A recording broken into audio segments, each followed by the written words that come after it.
Good afternoon, good evening, and good day. Good morning to those of you in the West Coast. Here we are, late as usual. Got some stuff in the notebook for you today. And well, it's in the notebook now, but before we get started, I got distracted with this when I was setting up the X stream. So let's take a look. Gavin says, now I'm not a trained fanologist, but I suspect screwing fans to the roof of your EV, sorry, I'm reading from the display screen, suspecting screwing fans to the roof of your EV and hitting the highway might not break the laws of thermodynamics as easily as you'd hope. And this is true. Now, depending on which angle they came from, this might not be as useless as it appears either. If they are going for, say, an auxiliary pack that doesn't touch the main pack, possibly, and they could add a little bit of something from the external pack. It's not the best way to do it. We've seen other people put like these, let's call them, I guess, shoes.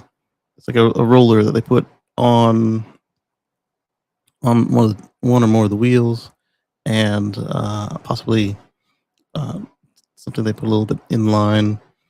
That's a lot more effective because you're going, electrical to mechanical boost versus whatever this is. It might not be real, but it looks like they were doing something. I don't know what they were doing, and the audio for those of you who were on the X stream X chat while I was setting up, it sounded like some sort of Chinese language. I'm assuming Mandarin, and the fans even all going the same direction. The two in the back seem to be a different model than the ones in the front.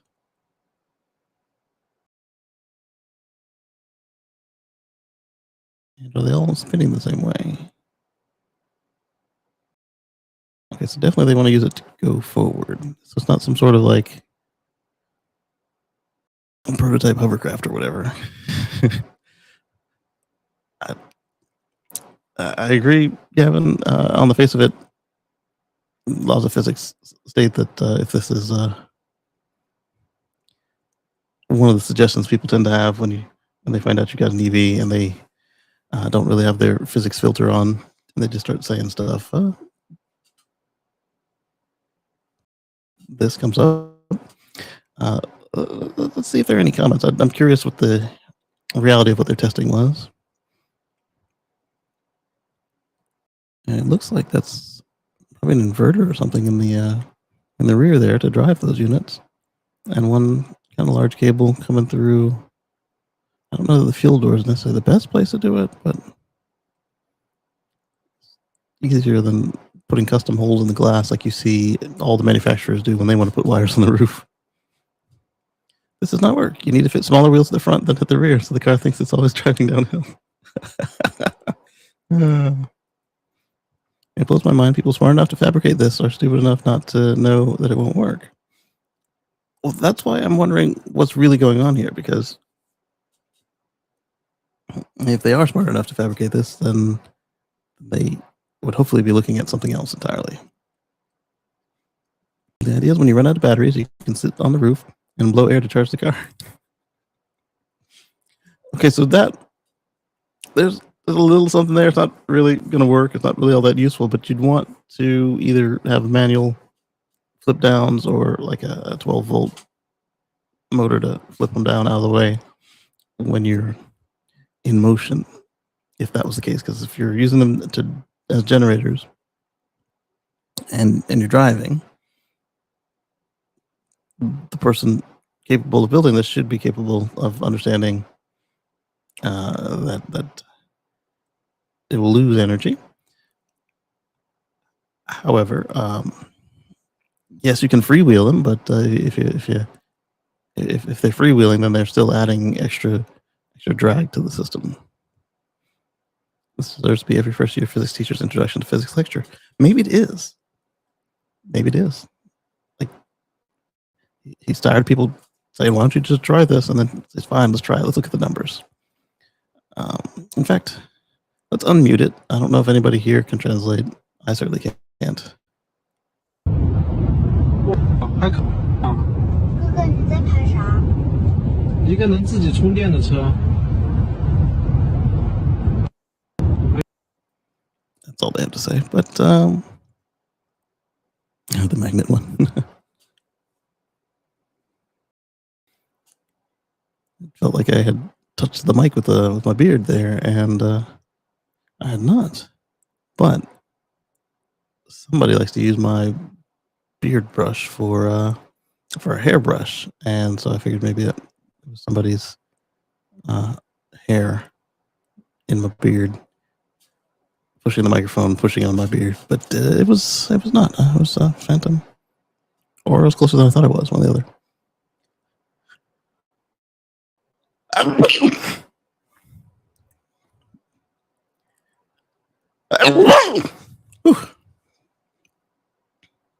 One more. It feels like there's one more in there. Let's see. There's always conversion losses. Guys converting kinetic energy into electrical. It would create more drag than the energy needed to propel the fans.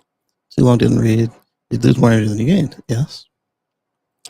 If you're coasting downhill, it could provide enough regenerative energy to light a small LED while costing only 20% of the range in drag.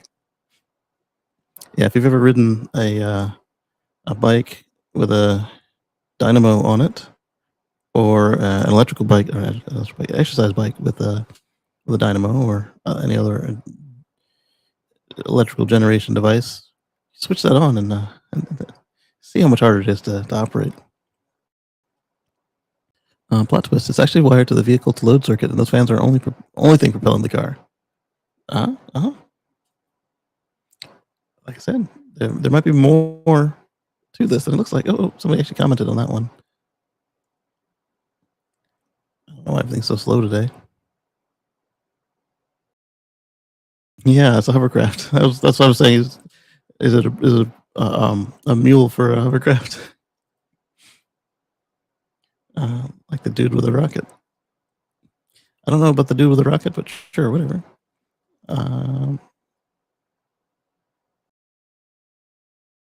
The good thing is this was actually posted last week, so there may be somebody who came on here and explained what it is that we see. Don't forget a crane arm dangling a magnet in front of your car. Fishing rod dangling a magnet.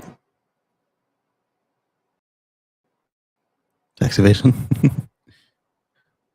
UK will introduce a per mile charge, something we're going to touch on later today. Per mile charge, so people are now considering whether to swap around their seats to face the other way and driving in reverse so that the government will pay them. It can also work if you dangle a magnet in front of the car and pull along. It'll work, but additional charging is not the main source. Charging battery in conventional cars using alternate against rotating power. I mean, yeah, this is the same sort of losses as that is at first glance. Kudos for trying with fans, but you're exactly right about the smaller wheels in the front. Don't need to go downhill, but for energy conversion, turbo fans. Then the car might think it's a kangaroo and start hopping and need a suspension upgrade. Okay, let's see.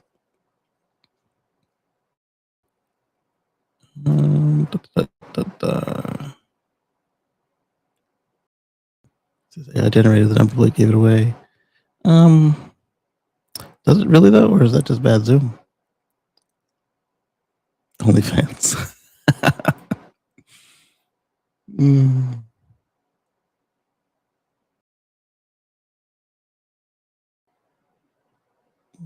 Yeah, aerodynamics, but thermodynamics would control the rest of it.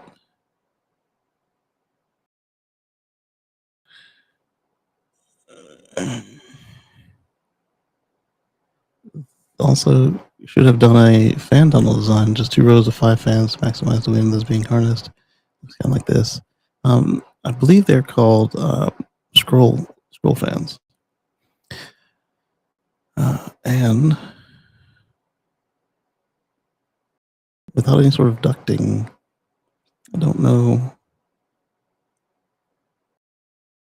if that would do what these folks were trying to do with their experiment. It's far from perfect, hurts a lot.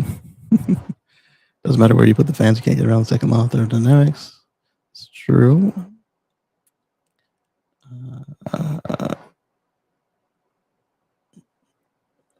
Put it in the frame. There should already be fans there.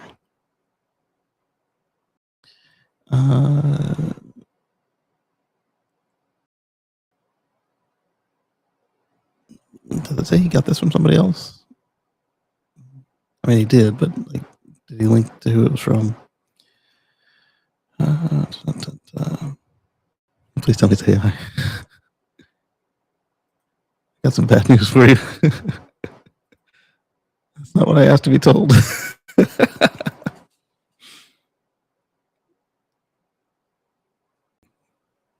It was for your own good. I researched this a bit on Chinese social media. 70% chance for real idiot, 30% chance of AI slop. Okay, and 50% chances for attention, 100% chances for attention. Okay. So I'm curious if it is what it looks like, or if it's something else that we didn't deduce from the framing.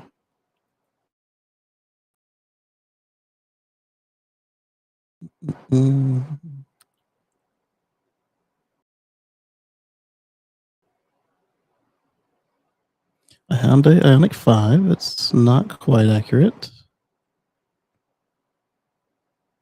With 4 roof-mounted box fans spinning in the wind, and I guess they could be box fans, but I don't think they are. I don't think that's what it's. No, I don't think it's.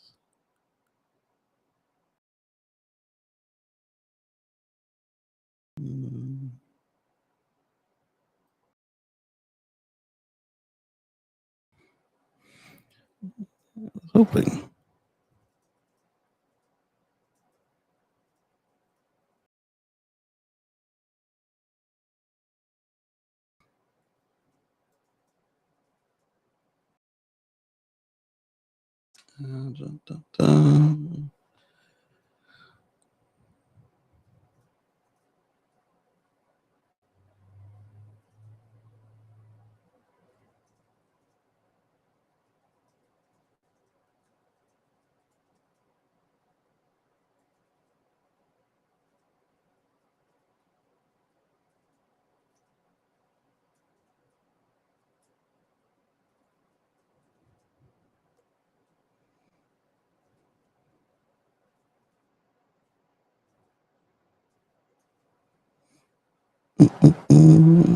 That's a really crappy search I just did, but we'll see what it does.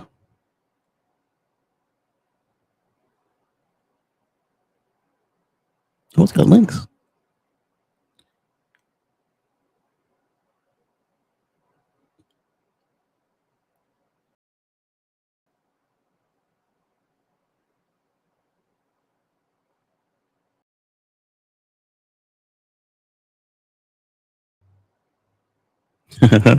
Okay, so I'm not losing it. Tongue-in-cheek demonstration highlighting the futility of such setups. Yes, indeed. Consume more energy than they generate for basic aerodynamics and thermodynamics. You're right to wonder about legitimate experiments. Contrary to your doubt, there are indeed scientific studies and papers exploring vehicle-mounted wind turbines or similar devices for charging EVs while in motion. These mostly conceptual feasibility studies. Rundown of some relevant peer-reviewed academic setups. 2025 paper. Okay, so what I'm going to do is I'm going to do a screen grab and see if Google can tell us. And see if Google can tell us where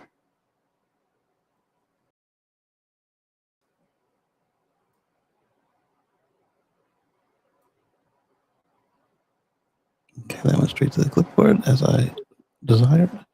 And we'll do. I forget their URL.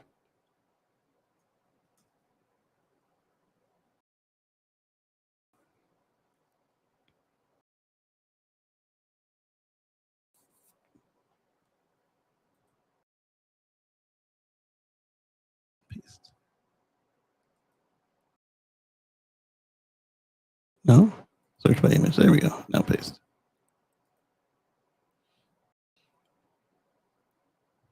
Hey, look at that. Okay, so not just the one person saw it, because unless somebody reversed it. No, yeah, somebody might have reversed the image. Look here. Unless somebody reversed the image, then somebody else has seen it. Why is electric car shocked everyone? YouTube.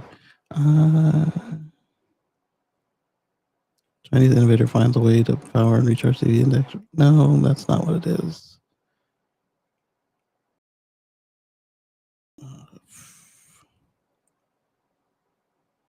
Oh, there it is in Thai. What I was hoping is that we'd find what they were really experimenting on. I doubt we're going to get that.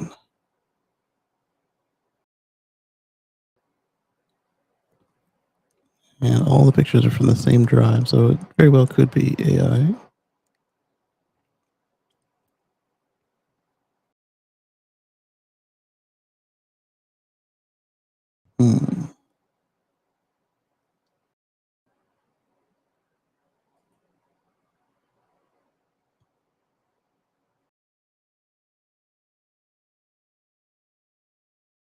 It goes right back to X. At least X has got some translation. Go. Share this tab instead.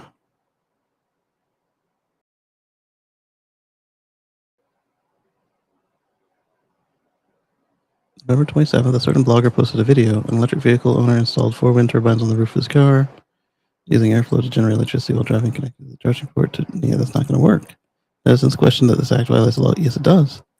I believe the power generation benefits are far less than additional power consumption. Yeah, constitutes illegal modification. I think that's a poor translation right there. Illegal modification. The traffic management department has previously investigated and punished similar modification behaviors. Interesting.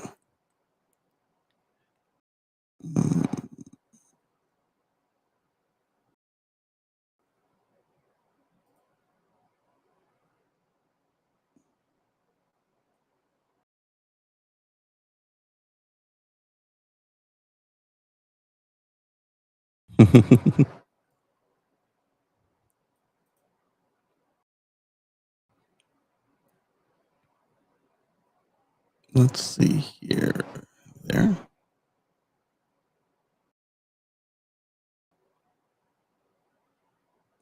New productive forces. Since the wheel is turning out, it's like no, come on now. Da Vinci was alive and was more awesome than solar power flashlight. I mean, you could totally make a solar powered flashlight. You could put a battery in it, or you could run it real time. Battery would make sense. Real time, not so much. Step on your left foot with your right foot, and your right foot with your. You can fly up. How can energy be conserved when walking against the wind? You really can't generate electricity. In theory, with overloading long downhill slope. I suspect we'll have to wait for somebody to actually write a paper on it to know if this was a legitimate endeavor to do something versus somebody with a little bit of know-how and money to take a bad idea forward. So let's get on with what we actually were here for today. First up, we've got what is this? We've got something up first.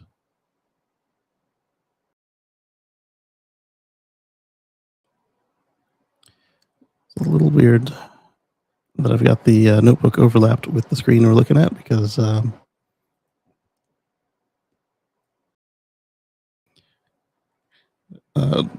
mouse is kind of a unique situation there as it doubles across. All right, so Sunreef Yachts introduces the Double Happiness, its first 100-foot solar electric supercat. So we've been looking at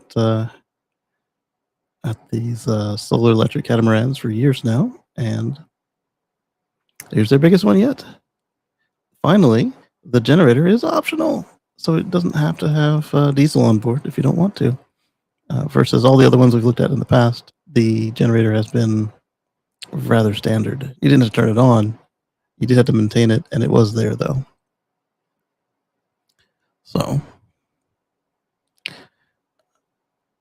I don't know how many of us are actually in the market for something like this, just because the 100-foot solar yacht with was it 400 kilowatt hours of battery? I'll read it again.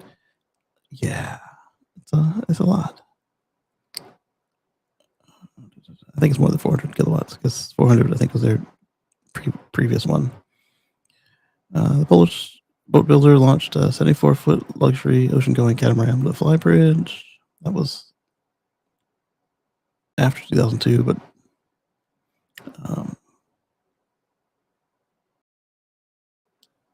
let's see, 20 years later, hundreds of sunreef yachts can be seen traversing the waters worldwide, showcasing the company's lineup of sustainable luxury catamarans, all-electric propulsion, and advanced solar panels it calls Solar Skin.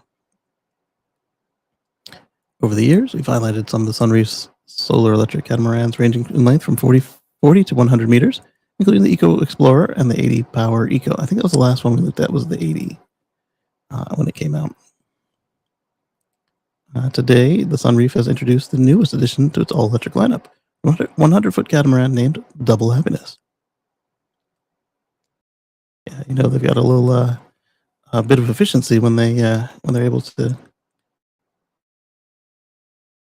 some of the solar panels for just open sun enjoyment there, like we see on the front, on the bow there.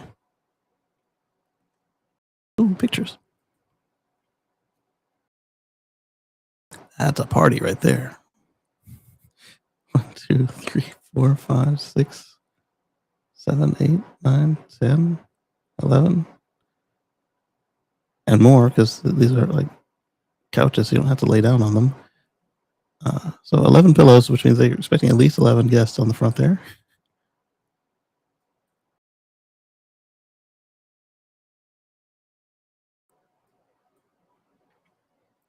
Ooh, luxurious.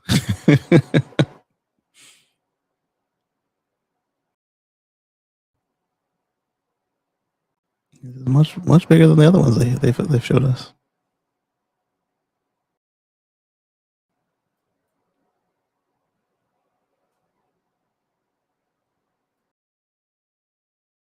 That might be a fun to be a guest on. I imagine it would be hella expensive to keep it running, even if it isn't burning oil. Let's see. Double Happiness. Sorry. Yeah, it's almost a megawatt hour of batteries. So the 400 would have been years ago. So 990 kilowatt hour battery pack on board. Why not just put 10 more kilowatt hours of battery on it? We've got a megawatt hour battery. And it's got 12 kilowatts of solar panels. So it could not fill itself up in a day on solar. Let's see. Let's go with perfect day would be 990 divided by 12. It would take 82.5 hours of perfect power input to fill up the battery from zero.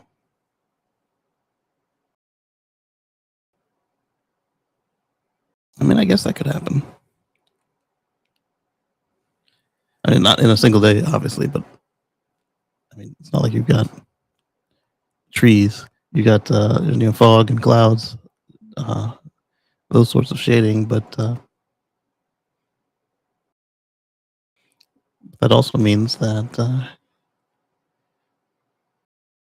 you've got a buffer if it's energy efficient enough between when it's just idling, and when it's underway, I suspect that they could get more than 12 kilowatts if they would cover that space in the front.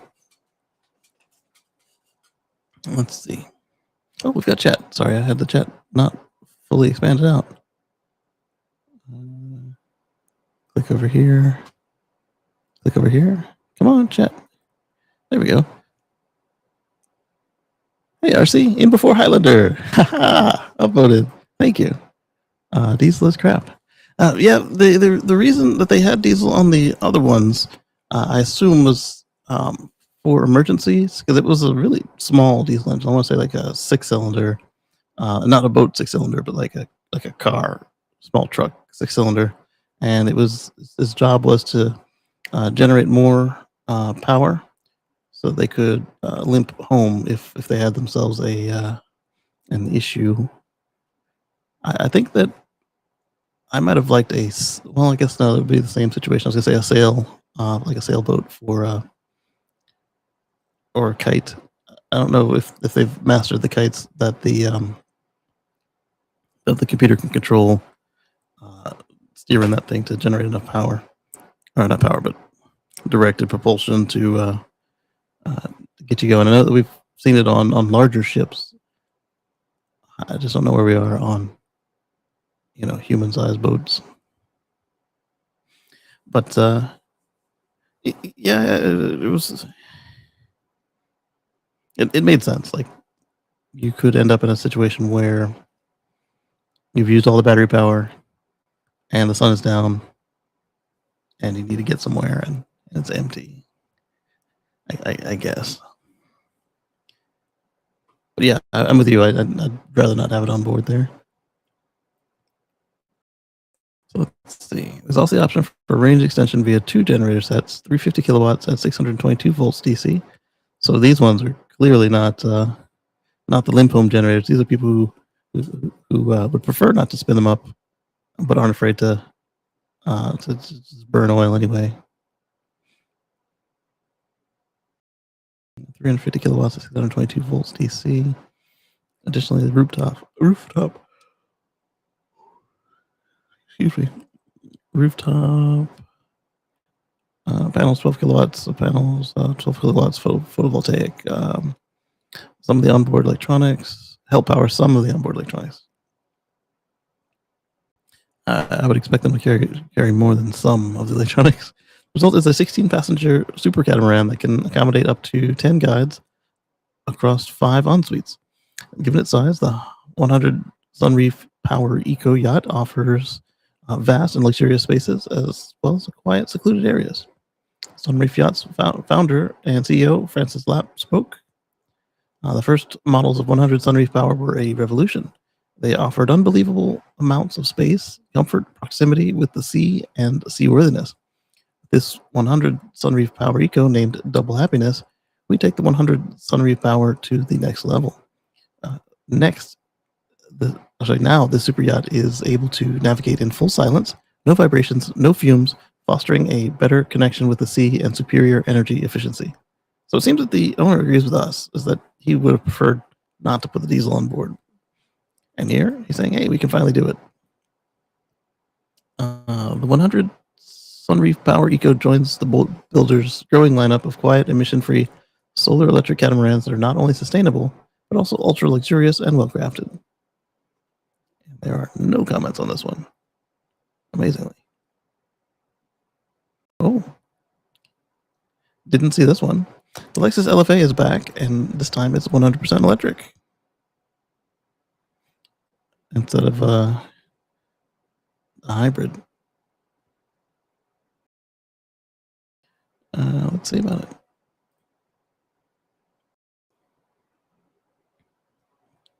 It could be real, or it could be another concept.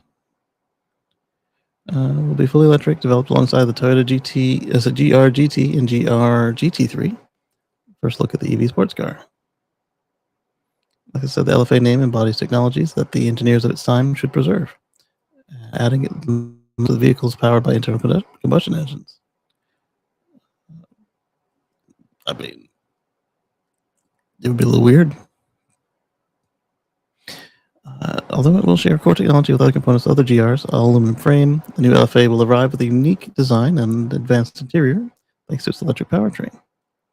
Inside, the EV sports car features a yoke-style steering wheel, first showcased in the RZ electric SUV. Minimalist design is intended to create a uniquely immersive environment. It looks concepty to me.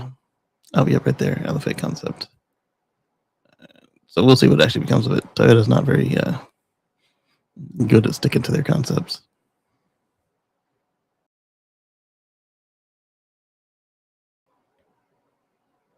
Did it click? It clicked.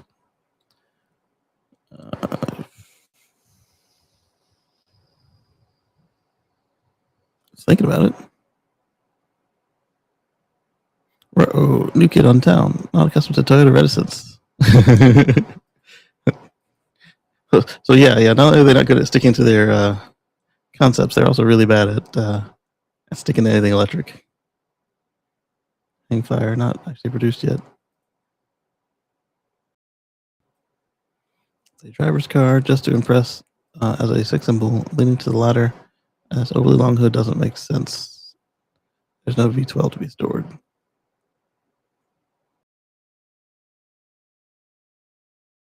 Good point.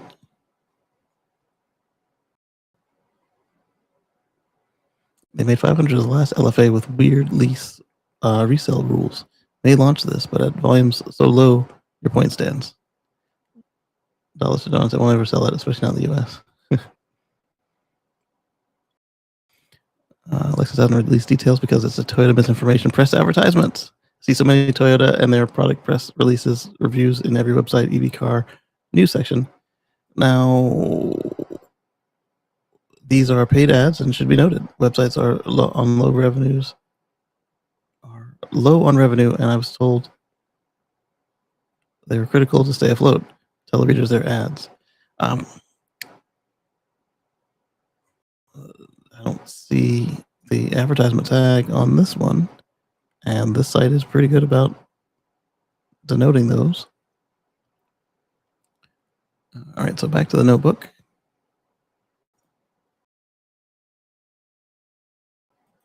And copy link, paste and go. As soon as I get the mouse on the correct screen, there we go. Paste and go. EIA, solar plus storage as solar plus storage soar as fossil fuels stall through September of 25. So the U.S. Energy Information Administration released data on November 25th, reviewed by the Sun Day campaign to reveal that during the first 9 months of 2025 and for the past year, solar and battery storage have dominated growth among competing energy sources. While fossil fuels and nuclear power have stagnated, solar sets new records in September. So we are looking at through September 30th that September alone, electrical generation by utility scale solar, which is greater than 1 megawatt, grew by 36.1% compared to September of 24. So year over year, month over month. While estimated small scale, e.g. rooftop solar on your house, increased by 12.7%. Combined, they grew by 29.9% and provided 9.7% of U.S. electrical output during the month, up from 7.6% a year ago. That's good. Moreover, generation from utility scale solar, thermal, and photovoltaic systems expanded 35.8%. While that from small scale systems rose by 11.2% during the first 9 months of 2025 compared to 2024. The combination of utility scale and small scale solar increased by 29% and produced a bit over 9% utility scale and 6.85% small scale and 2.16 for small scale. Okay. In total in the U.S., generation for January through September up 7.2% from a year ago. Not bad. Third consecutive month utility scale solar generated more electricity than U.S. wind farms. Oh, I'm sure they'd appreciate the lack of mechanical maintenance needed on the photovoltaics, and you don't need to pay skywalkers basically to do your maintenance, because you can either do it with a robot. They can self clean, or you can, depending on what their height is, you can have people just scrub them on down to get the maximum output. In fact, I need to clean my panels again. I guess I'll wait until the spring pollen is done, so I can not have to do it again right away. Yeah, they were dusty the last time I looked up there. Wind leads among renewables. It's kind of sounds like a contradiction to what they just said. Solar's outproduced wind for 5 consecutive months. Wind leads among renewables. All right, then. I'm sure the maths, but the arrangement is a little weird. Wind turbines across the U.S. produced 9.8% of U.S. electricity in the first 9 months. In 2025, an increase of 1.3% of the same period year earlier, and 79% more than was produced than that produced by U.S. hydropower plants. Well, I mean, aren't we having record droughts around the nation? So it would stand to reason that if you have a good amount of hydro, that it would outpace the hydro at some point. Yeah, during the first 9 months, wind plus utility scale and small scale solar provided 18.8% of the U.S. total, up from 17.1% during the first 3 quarters of 2024. I need to start programming my batteries for the time of use, because we're coming up 3 weeks to go. Is it 3 weeks? 1, 2, 3, 4. 4 more Mondays to go.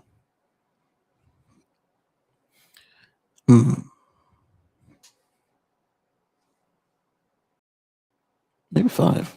Are we here? Yep. 1, 2, 3, 4. 4 more Mondays to go. So, yep, I need to get on it. Otherwise, my bills are going to be through the roof. Those demand charges will certainly outweigh what little bit of solar I'm making in the wintertime. Let's see, wind and solar combined. Renewables are only second to methane, natural gas.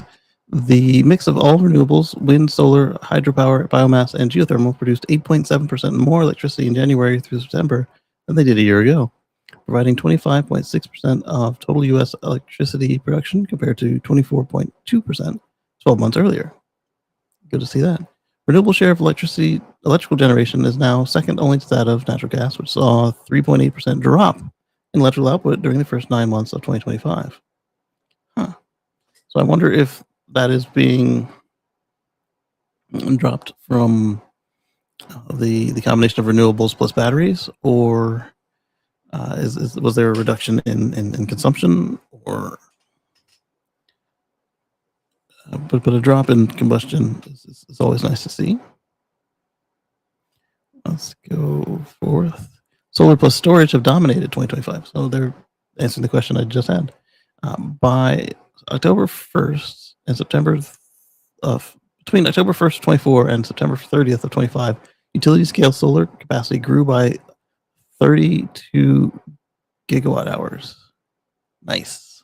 While an additional 5 gigawatts was provided. Oh, sorry, not gigawatt hours. 32 gigawatts. While an additional 5 gigawatts was provided by small scale solar.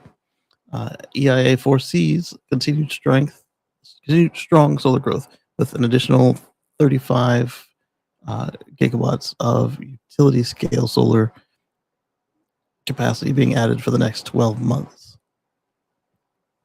Nice. Scrolling the notebook. There we go. Mouse is on the right screen now. Strong growth is also experienced by battery storage, which grew by 59.4% during the past year, adding 13 gigawatts of new capacity. EIA notes that the planned battery capacity additions over the next year total 22 gigawatts. Nice. Now we just got to get them up to the terawatt scale, eh? But we're in the double-digit gigawatts. That's a good start. Wind also made a strong showing during the past 12 months, adding 4 gigawatts, so almost 4.8 gigawatts, while planned capacity additions over the next year total 9.6 gigawatts onshore plus 800 megawatts offshore. Not bad. On the other hand, natural gas capacity increased by only 3 gigawatts, and nuclear added 46 gigawatts. Oh, sorry, not gigawatts. Just 46 megawatts. So they brought on like what, 1 or 2 nuclear plants? All right. Meanwhile, coal plummeted by 3.9 gigawatts, and petroleum-based capacity fell by an additional 606.6 megawatts. Interesting. But good to see. Thus, providing power during the last year, renewable energy capacity, including battery storage, small-scale solar, hydropower, geothermal, and biomass ballooned by 56 gigawatts, while that of all fossil fuels and nuclear power combined actually declined by 1 gigawatt, almost 1.1 gigawatts. The EIA expects this trend to continue and accelerate over the next 12 months, while utility-scale renewables plus battery storage are projected to increase by 67 gigawatts. Nice. 67.8 gigawatts. Forecast for small-scale solar is not provided. Yeah, because that's a little in turmoil right now with the economy and the incentive structures and all that. Meanwhile, methane capacity is expected to increase by only 3.8 gigawatts, while coal capacity is projected to decrease by another 5.8 gigawatts. And oil capacity is anticipated to decrease by 5.8 megawatts. That's like one plant. One. Yeah, it's not a lot. But hey, it's going down. It's not even holding.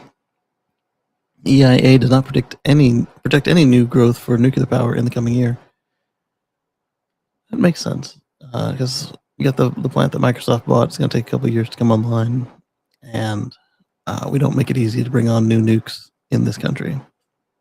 The Sunday Campaign Executive Director Ken Bozig said this administration's efforts to jumpstart nuclear power and fossil fuels are not succeeding. Capacity additions from solar, wind, and battery storage continue to dramatically outpace those from coal, gas, and nuclear, while and growing margins. But this just goes to what we've always been saying is that hey Lee, happy Sunday, good to see you. Where is my mouse again? Click there. There you are. But this goes back to what we were saying about the bean counters. These businesses know how much it costs them to operate. They know that their inputs are only going to go up, and when you can just set something out to collect free solar energy, wind energy, whatever form of solar power that we're going to collect, if it's wind, hydro, tidal, so on and so forth, you can collect some solar energy and shove it down the lines, shove it in battery packs. And that's a lot easier to deal with than having to go and mine something and then combust your previously stored solar power. And then you get to deal with the regulations, and then also have to wonder if down the line somebody's going to get you for giving them lung cancer or something. This is the dream right there. You just set something out and have people pay you for doing that. And that's what these utilities are aiming at. Let's see if there are any comments. Oh, there are comments. Commenting has ended though. There are 10 of them. Lots of numbers, but one that stuck out to me was coal capacity is projected to decrease by 5.8 gigawatts. I hope that becomes true and even accelerates. This is the biggest thing to me. I'm already disappointed by all the coal plants that are getting extended to the west of me. The fossil fuel lobby is taking a victory lap with every White House executive order, but the inflection point has already been reached and fossil fuels are doomed. Starting in 2025, fossil fuels simply cannot compete with renewables on price. You cannot improve the cost of production when extracting minerals. In fact, it's easy to reach bodies of minerals as easy to reach bodies of minerals are depleted. With the next project is more expensive. Renewables, on the other hand, follow Wright's law, which says as production for any product increases, the price goes down. This is true. Fossil fuel prices are stuck. Renewable prices go down every year. Game over.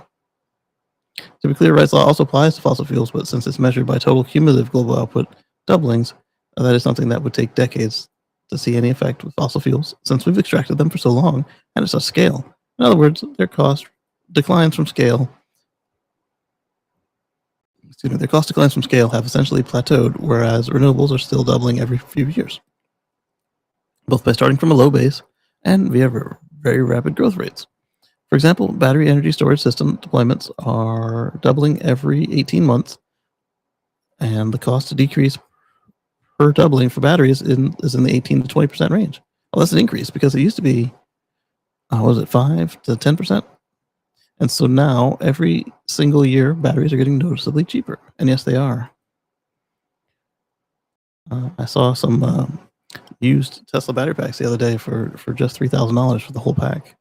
They used to be much more.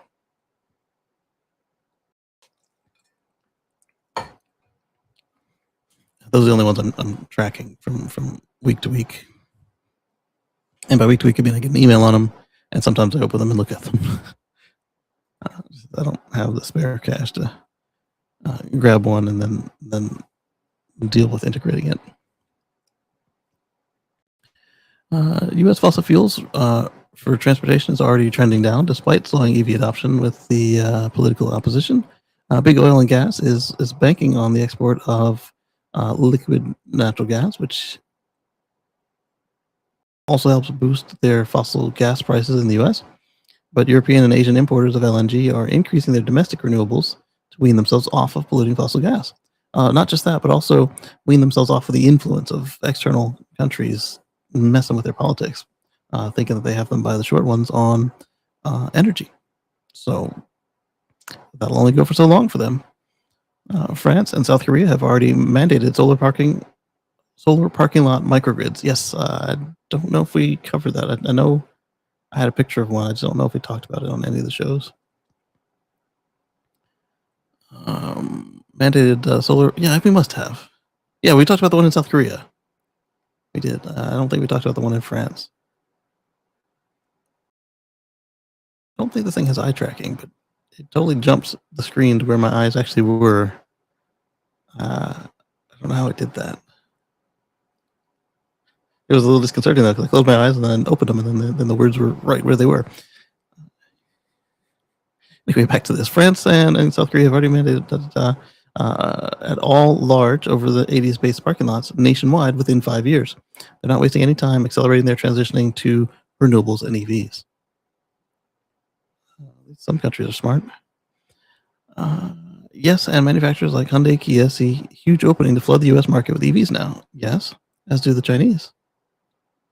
Their margins hit 13% last year, even beating out perennial industry leader Toyota. I mean, is it not easy to beat out Toyota when Toyota's got their head in the sand? I'm just saying. So their margins at 13% to beat out Toyota. It's clear that the scale of EV production has allowed them to hit profitability, which only spurs more EV production and encourages them to scale back ICE faster. Can ditch that financial lead weight around their neck, the better. So speaking of Toyota and Hyundai, I've got a story in the notebook soon. Uh, and the fact that I've got Toyota tells you which alternative fuel we're talking about there. They can slow us down, but they can't stop us. Onward, further. I don't think the purpose of the current administration's actions is even to stop renewables. I think it's just straight up corruption. I don't even think it's that. It's literally they make money from oil, so they're going to do what they can to make the oil stand a better chance than it already did. Nuclear contracts are being handed out like candy to inexperienced companies led by political donors and politicians, e.g., Fermi America co-founded by Rick Perry, famous Energy Department secretary who campaigned on closing the Energy Department while not knowing what it did. Hey, let's close the Energy Department. Oh, we can't drop nukes. Oh, we're no longer a threat. Oops.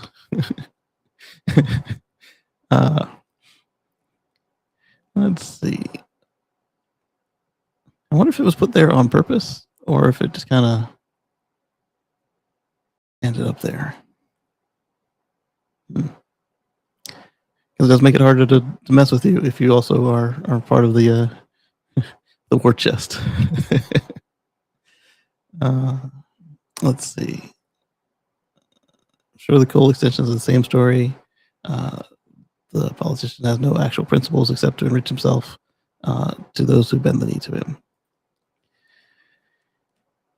This attack on the American economy and consumer through bought and sold politicians is temporary at best.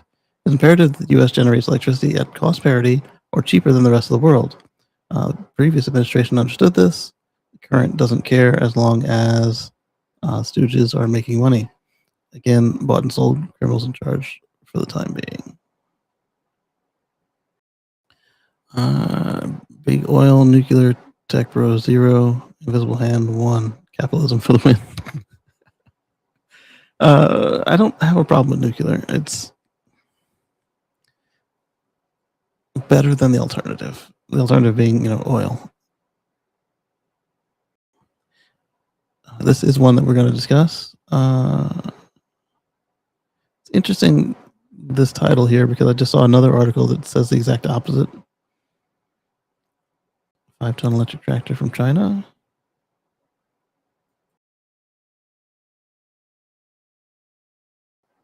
One of those other ones we're also going to cover. So let's. All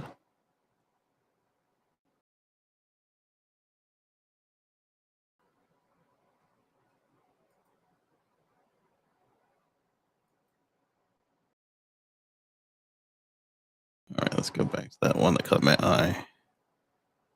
Not that. The tractor. Because the tractor is definitely not on the notebook. It doesn't look like 5 tons.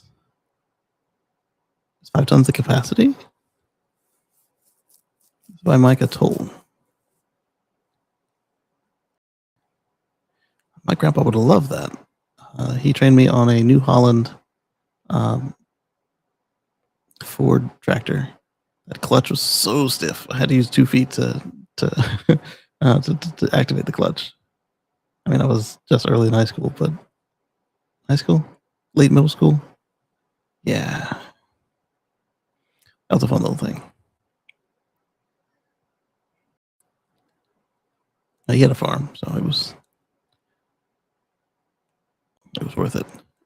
When a 40-foot container rolled into my property and the door swung open, I finally got to meet the machine I'd only last seen half finished on a factory floor in China, sitting up front, nose practically pressed against the container doors. My new 10,000 plus pound electric tractor. Yes, it is. Technically, it's part of a class known as an articulating front loader, so a subset of the broader tractor family, not a farm tractor like you may have seen before. Though I'm working on a farm tractor. I mean, yeah, this isn't a farm tractor, but doesn't look like you can't use it on the farm. If you need to lift, pull, drag, grapple, dump, drill, or dig things around your property, this is what these types of machines are made for. Measure. So you change the tires. Okay. And as wild as it was to see the giant electric machine roll down the ramps, turns out it wasn't the only new toy I got. Soon after the arrival of the big guy, I got a second surprise download, slightly smaller, more approachable Nesher. Okay, so no, it's a different one. Nesher L 2500, tipping the scales at a more manageable 6,400 pounds. This weighs as much as a Model X. Nice. Yeah, I probably wouldn't need the big one for what we're planning to do. Get by with a small one. Meet the 5-ton Nesher L3000. Unloading these things and getting to know them well has been an incredible fun process. One that I love getting the chance to share in videos and articles like this one. Are those solar panels on top of the container? That's even cooler. Oh no, that's his container, not the container it came in. Then yes, I would expect there to be solar panels on top of his container. The L3000 is the biggest machine I've ever bought into. Oh, I haven't checked the audio on the YouTube. Stand by for a little bit of echo. There. Okay, good. Just wanted to make sure we weren't doing that underborder thing that the platform likes to do. It's very much a because we can kind of loader. It's rated for 3,000 pound lift capacity, and it's underrated. That stat doesn't really hit home until you see what it looks like in real life. Right away, I put it to work moving all sorts of heavy equipment around the property, from lifting a wooden shipping crate with an entire mini excavator inside. Oh, really? To carrying around a full-size golf cart in a steel shipping crate as if it were a grocery bag, to even pushing shipping containers around the property into position. I've been welding on roof structures between them to create a nice covered parking. Nice. All right, so I feel more comfortable trying to get some raw land now at this point. Because if I don't need to burn any fossils to do it, I can do some of my own work. Heck yeah. The last one, oh, new comment. Electrify everything. That's right, baby. Electrify all the things. Yes. Yes. So the last one, the moment you really feel is the mass working in your favor. A 10,000 pound electric machine has the kind of traction and grunt you barely notice the load. Oh, that's why you'd want a bigger one. Okay. Tiny press on the accelerator and heavy objects just start moving. Yeah, it was very rare that we would challenge Grandpa's tractor in the task that we set it to. It was usually just like overpowered for what we were doing. Not too big. There were very few things that we'd want to pull out the riding mower for. And I miss my grandpa so much. I use a set of easy Y wheels on one end of a shipping container and simply lifted the other end using the L3000's pallet forks, allowing me to push a roughly 5,000 pound shipping container. Mocho's asking to buy some apps. 5,000 pound shipping container that I built last year around a grassy pasture as if I were playing with toy cars in a sandbox. We even used it to right a tree that had blown over in the last hurricane, but was still alive and lying on its side. Oh, that's sweet. Without the slightest protest, the L3000 pulled it vertically and let us get some bracing under it so the root structure could regrow and anchor it back the way nature intended. Nice. Ooh, that looks like it could get you some firewood right there.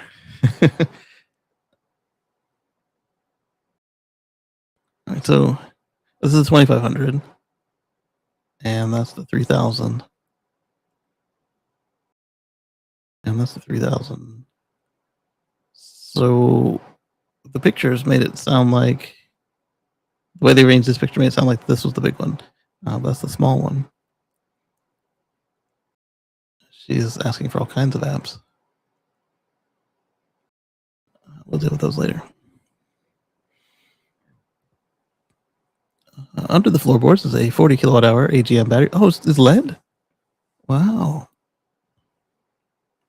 I wonder if it has the provision for you to personally swap it out for lithium, or if you'd have to buy it with lithium.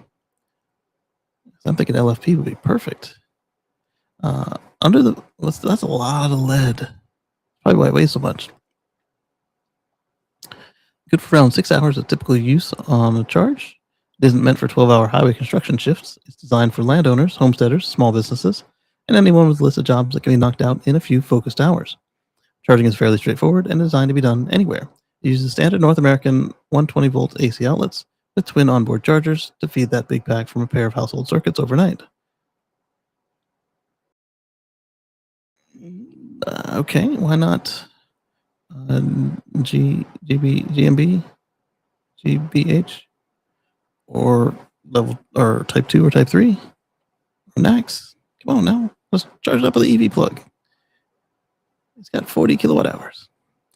Now you can do 40 kilowatt hours in about 40 hours with a single wall socket, or about 20 hours with 2 wall sockets.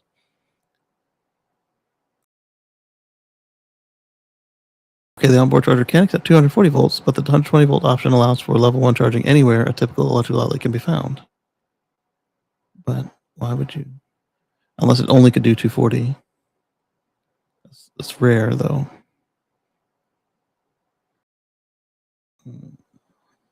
I'd like twin 240s, personally.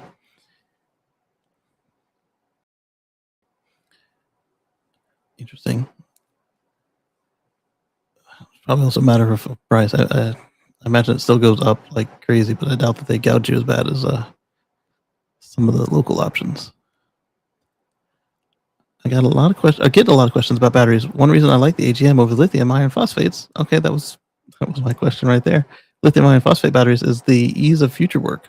While not rivaling LFP charge cycles, these should last for many years. My oldest Nestor tractors are around 2.5 years old, showing very minimal battery degradation. I mean, in Grandpa's golf cart, we were able to keep the lead batteries around for quite a while if you just do the maintenance, keep them full of water, don't overcharge or undercharge them.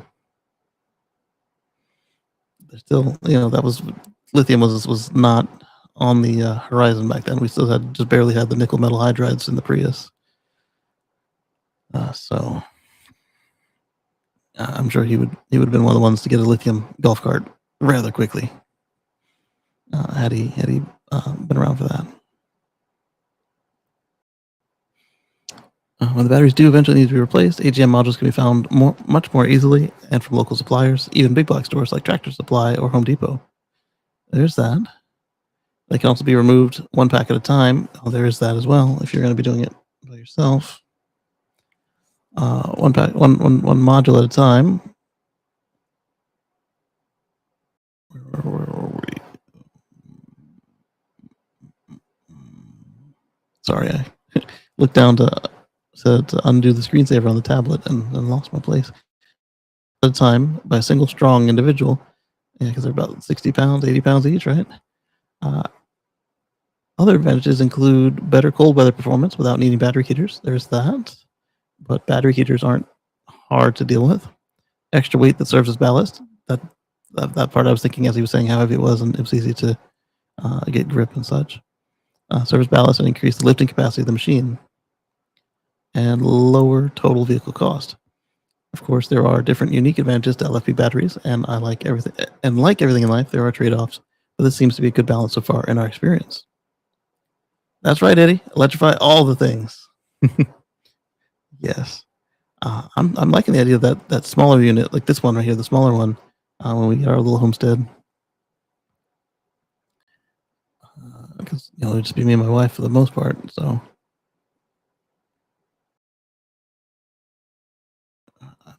It appears similar in size to what Grandpa had. Let me after this, let's take a little stroll and see if I can't find something close to what he had.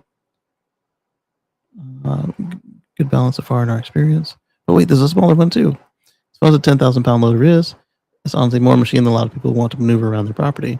That's where the second arrival comes in. The Nestor L2500 is rated for 2,500 pounds lift, but weighs roughly 6,400 pounds. That makes sense. On paper, it sounds like a small step down from the L3000, but in practice, it feels like a different category. They look different too. More compact, more nimble, more approachable for somebody who doesn't want their yard tool to weigh nearly as much as a school bus. And it's also quieter than the L3000 as it uses a dedicated electric motor on each axle instead of a larger mid-mounted motor with dual drive shafts like the L3000. That sounds more logical to me. Between the two, I actually prefer it. Okay. The machine has nearly as much capacity, but is around a third lighter and thus easier to maneuver and operate. Is it still lead, or did he go with lithium on this one? I already used the 2500 for some creative jobs around the place. At one point, my dad and I basically turned it into a freight elevator, raising an old couch more than 10 feet up to measure to the mezzanine of his shop. Another day, we used it to drag a massive tree trunk out of a pond. So this sounds like a multi-generational homestead. Is this the guy with the solar-powered Chinese pickup truck? It could be. But yeah, if you got enough land, why not do some multi-generational family stuff? Got Grandpa right there. What's up, Budget? Good to see you. Floating into navigational, long leaning tree into a floating navigation hazard. The loader treated it like a waterlogged tree trunk, like it was a toothpick. The 2500 shares the same concept as the bigger machine, enclosed cab and heater, around 6 hours of use from 25 kilowatt hour battery pack. Easy residential charging, enough lift and pull to make a homesteader from small farm tasks feel trivial. For a lot of people, this is a sweet spot, and in fact, I actually prefer this size. The L3000 is fun, but more machine than most people need. 2500 seems like the best balance of power, size, and value. And I was thinking that even before hearing your take on it. So he's got this big one that just came in, and the small one. And he's got two smaller ones. 3000, 2500, 1400, and 880. I definitely want the enclosed cab, considering the temperatures that our place is expected to see. All the loaders use a quick hitch front attachments, which is where things get fun. From the operator seat, you can drive up to a bucket, drop it, roll right onto a pallet fork, and latch it without climbing down every time. Nice. For attachments with their own hydraulics, like augers, grapples, and excavator-style digging attachment, you do still have to hop out and connect the hoses, but the trade-off is big. The excavator attachments on these larger loaders, you can dig down to around 6 feet, nearly 2 meters. That's a major upgrade compared to the smaller Nesher machines that give about 3.5 feet of digging depth from their excavator attachments. All right. That covers a surprising amount of real world work, laying pipe, planting trees, and digging drainage and shaping land. All right. That's the real magic with these. You don't need separate dedicated machines for every task. One electric loader, a handful of attachments, and suddenly you're lifting shipping containers, pulling trees upright, digging trenches, moving mountains of dirt or mulch, and doing oddball jobs you never expected to do with a conventional normal tractor. So this was what he was telling us about creating covered parking with his shipping containers. All right. Adjusting the width of the heavy forks sometimes helped with a kick or two. Yeah. Oh, yeah, that makes sense. I was gonna say, why not just it doesn't move that direction. I was gonna say, why not just rub it on a tree or something? But yeah, it doesn't move that direction. Why go electric for heavy equipment? Why not, baby? Electrify all the things. Regular electric readers already know the big advantage of going electric. And our own Joe Boras has often covered some of the most interesting additions with the world of heavy equipment, from trucking to tractors to tools, but electrification is still a niche part of the industry. It is, but if you already have a solar-powered farm, why bother going to town to get some farm diesel when you can just plug in your tractor? I've talked a lot, especially if your tractor has vehicle to load, which even if it isn't meant to, I bet you it's got a PTO, and you can use that. The PTO being power takeoff. And I imagine they would have both a mechanical and electrical PTO. Or if this one doesn't, somebody does.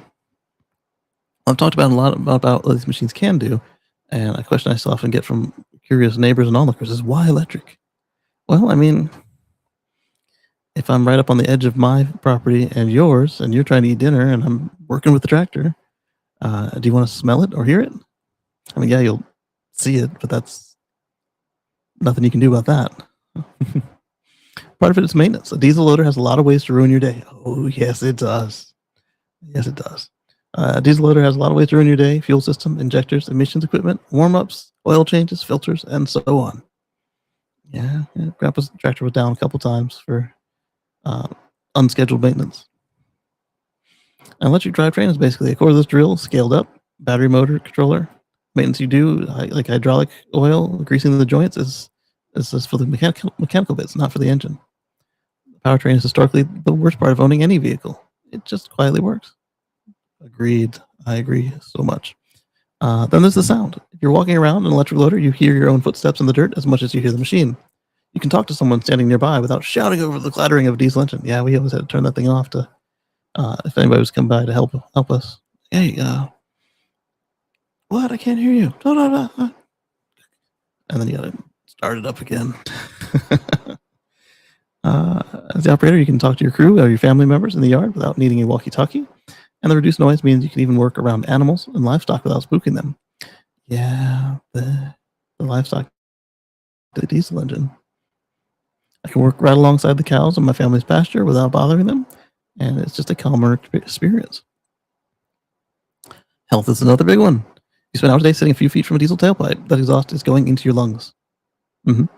Yeah, we always had to make sure that we were, depending on the task, that we were running away, that the smoke from the engine didn't end up in the. It wasn't really a cab because ours was just had a cover. It didn't have the enclosed cab.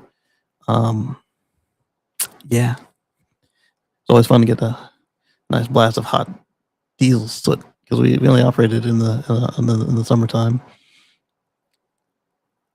Not that winter in Florida was really all that bad. It's just we just didn't do a lot of work in the cold. Cool. I say the cool. It wasn't cold. The cool. And of course, there's the environmental angle too. If you're working on the land because you love it and you want to live with it, not just from it, it feels a little bit odd to be coating it in exhaust and oil. Yes. Now, electric loaders don't drip fuel, belch smoke, and don't add greenhouse emissions in the same way, especially if you're charging from clean energy. Hear, hear. I guess that's that's about what Grandpa had. His was, like I said, New Holland, so it was blue, not yellow. Oh wow, it's got a little vision system and everything. Nice. I've talked at length about the process before, but for those who may be new around here, these are my machines. I help design them, walk the factory floor where I build them in China, and maintain the local spare parts warehouse. I wrote the operator's manual, spent a ridiculous amount of time thinking about electric machinery. Oh, okay. Okay, so I'll consider you when we get our farm. Spent a ridiculous amount of time thinking about how to make electric machinery like this more accessible to average folks who want to manage their land instead of just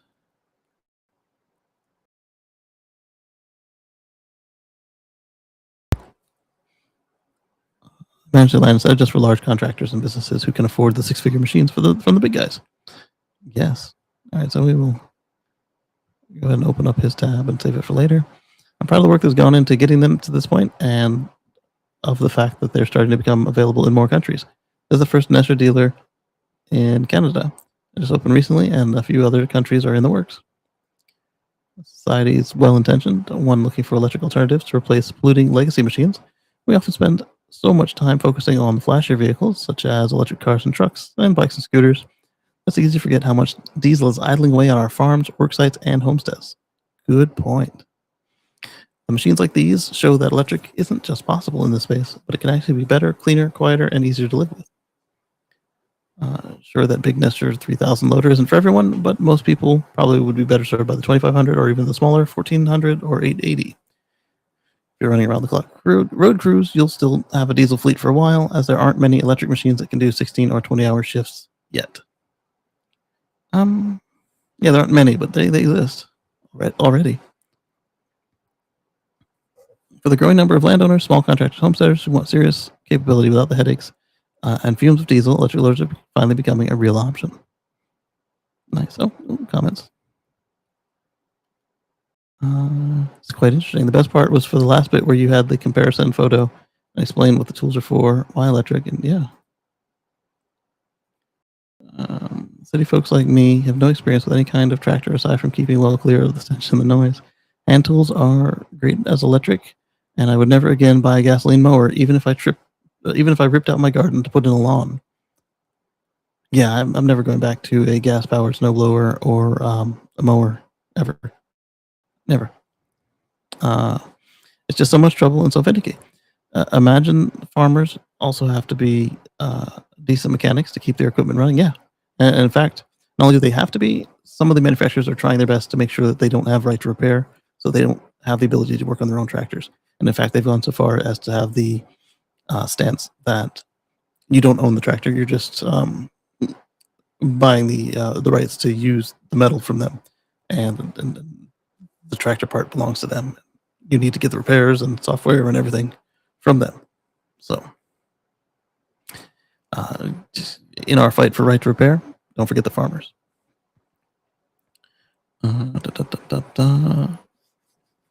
Oh, and that is fussing with them wastes a lot of their time, and that also this is also a business, and what your angle is very important.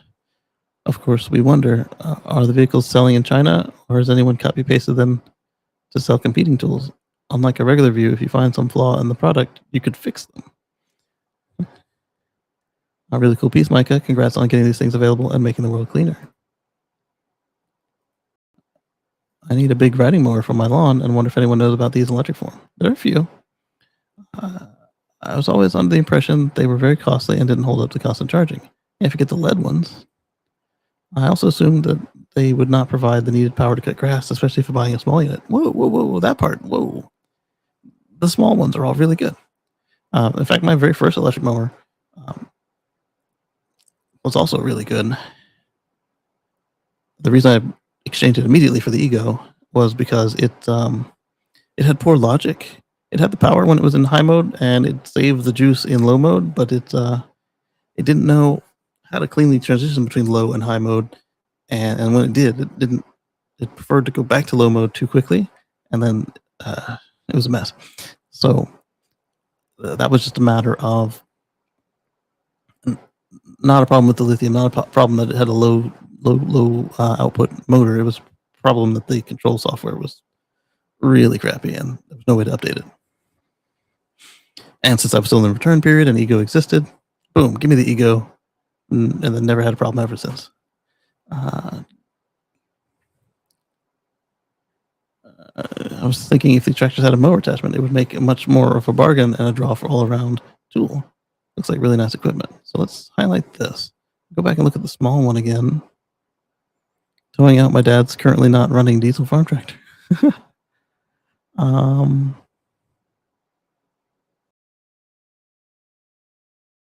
That's a little big for a lawn tractor, but yeah, you could put a mower on that and work it. But I guess that would depend on if you wanted a riding mower or a small brush tractor. If you wanted a brush tractor, definitely put a brush mower on that, and boom. Or that's probably way too much for that. But one of these two in the middle, you could put a brush attachment on, no problem. Something this size would be like the that you see on the highway, on the interstate, with the big old brush arms. Let's see. What do they cost delivered, if I may ask? Well, it's going to cost him less than us since he's the dealer. It's good to see you're doing some on-the-ground testing for your products. Should provide a company link also. He did. Is this an ad? The whole article with no price?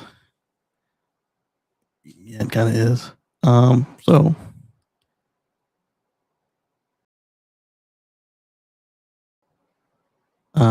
interesting. All right, so we got another distraction on the way to today's articles. Let's. Oh, I can't middle click it. Fine. I'll left click it. Then we will go look at Nesher, and then we'll go back to the list. Connection refused.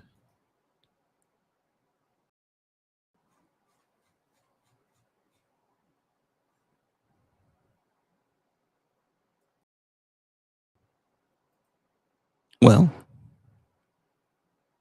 I guess we won't get distracted by that other article. All right, let's look at Nesher real quick. Share this tab instead. We're going to keep that first one because I want to just overwrite. All right, so there's the one that he was. No, that's the 1400. Okay. That's not a bad size either.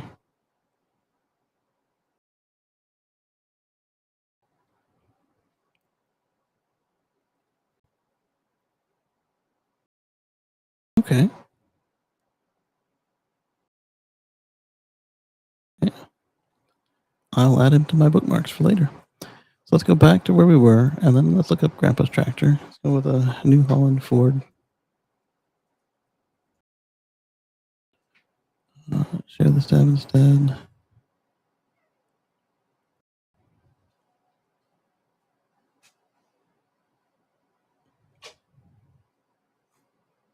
Tractor. Hello, Chop Frog.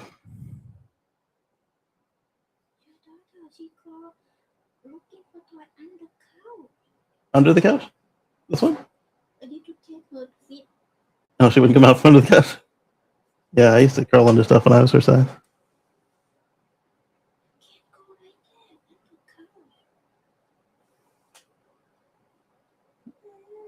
Are you proud of it?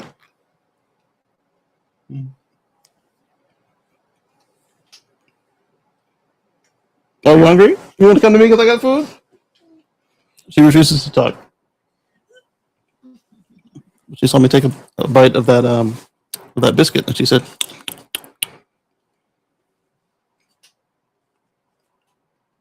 "Hmm?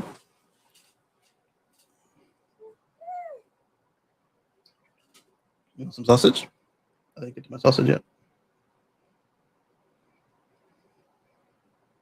I don't waste my sausage now. You gonna eat it or you gonna play with it? All right, I'll eat it later. Want some cornbread? Fine, you got a piece of my biscuit. Yeah. Don't eat my video cord. Ah.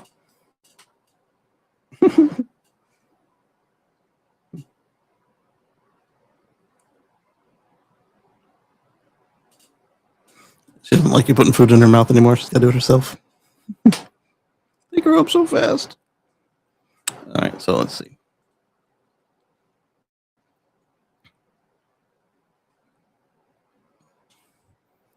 His was smaller than that. A little bit like that, but smaller still. Smaller than that.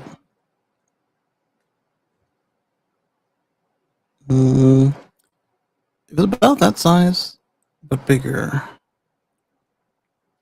Not much bigger. It had like a cover, like that.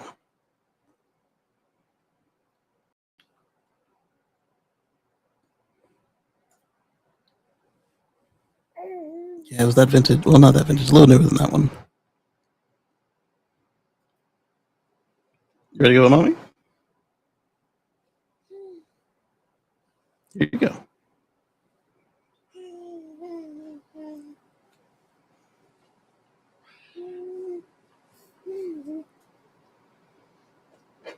All right, let go of the cord. I don't need you throwing anything else on the floor today. She decided she was going to wake me up today, and she snatched down something attached to my charger in the bedroom. I made a mess. It's most close to this, except it said just the roll bar. It had an awning on it.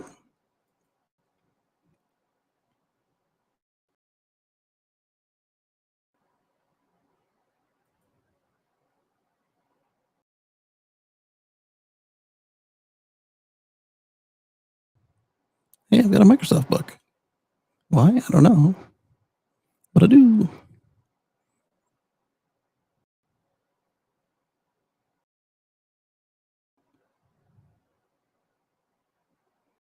Yeah, it's roughly this size. But it had an awning on top.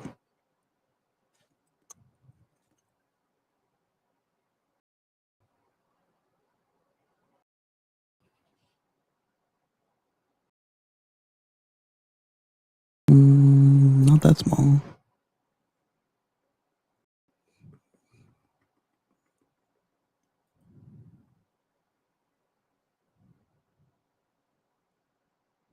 Yeah, that had an awning like this, but it didn't have such large front wheels.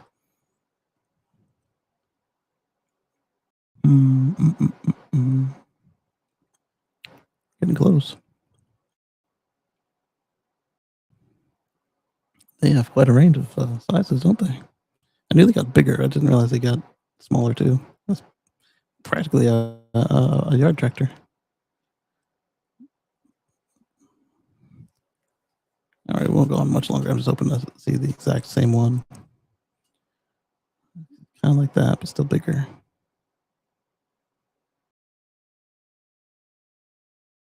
That one's tiny.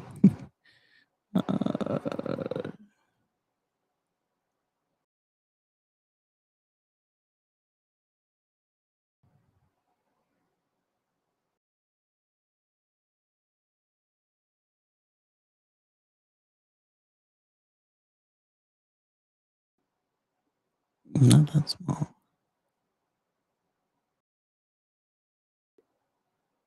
Enjoy it while you can. That's right. Thank you, budget. And Andrew says, "Good evening from Stockholm." Even though I don't see it on this screen yet, I see it over on the other screen. We'll see how long it takes to arrive on this screen. So we will. Let's see.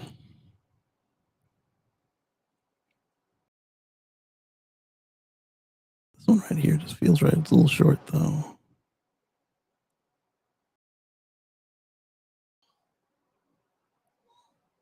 There we go. Yeah, that's it. But he had the awning on it, and it was a little bit wider, but not much.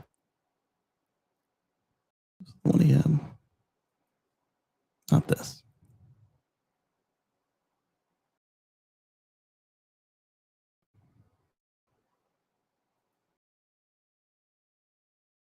Oh, there it goes.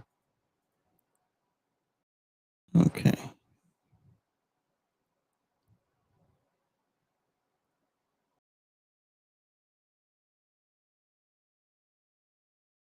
That one's just a little bit smaller.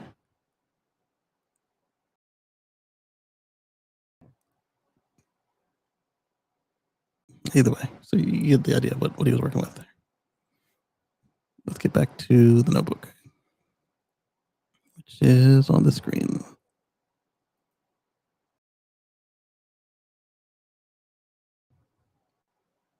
We're going to copy this link. And what did I click on? It made everything go away. And go.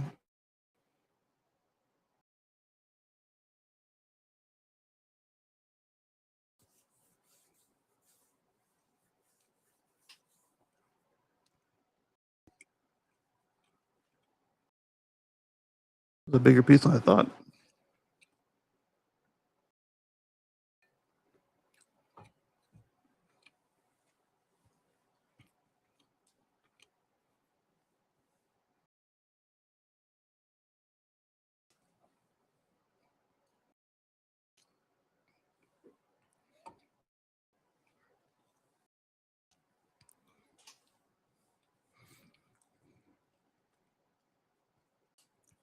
Okay, so Volvo's CEO said the quiet part out loud about 2035's gas car ban. So I touched on this during the Tesla Live show this week, where I pointed out that that the CEO said that without the catalytic converter mandate, they wouldn't have even done that.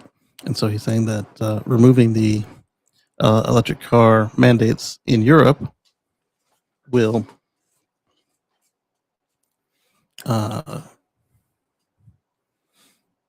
set us back quite a ways. And so Volvo and Polestar are publicly urging the European Union to keep the planned 2035 ban on new petrol and diesel cars, despite pressure from Germany to soften or delay it. Germany and the US.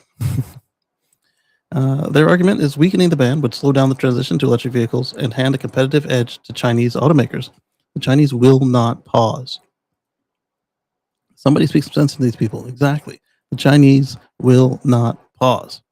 So if you think you're protecting the German auto machines, you think you're protecting the U.S. auto machines by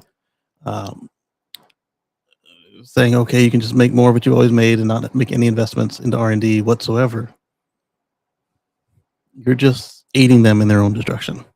It's like if your kid wants to do something that hurt themselves and you help them instead of help them hurt themselves instead of helping to redirect them into something more constructive. It's and we already started to see this in Canada right there, where they've done what we did and put on the extra buff on the Chinese cars. Well, if the Chinese cars aren't made in China, you can bring them into Canada. So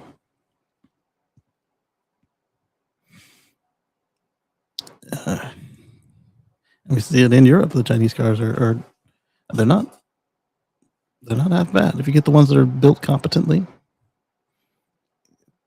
they're cheaper and tend to match what the local firms are putting out. So circling the wagons by allowing them to do destructive stuff is not going to do it. If they don't have anything that can compete, eventually you'll run out of the ability to subsidize the homegrown option, and then you'll turn around and your vehicle will no longer be born from jets. Isn't that right, Anders? You know what I'm talking about. So he's right. If they were not mandatory, there'd probably be 30% of our cars without seatbelts. And this is Volvo. You know, the we give our patent away for seatbelts to everybody here.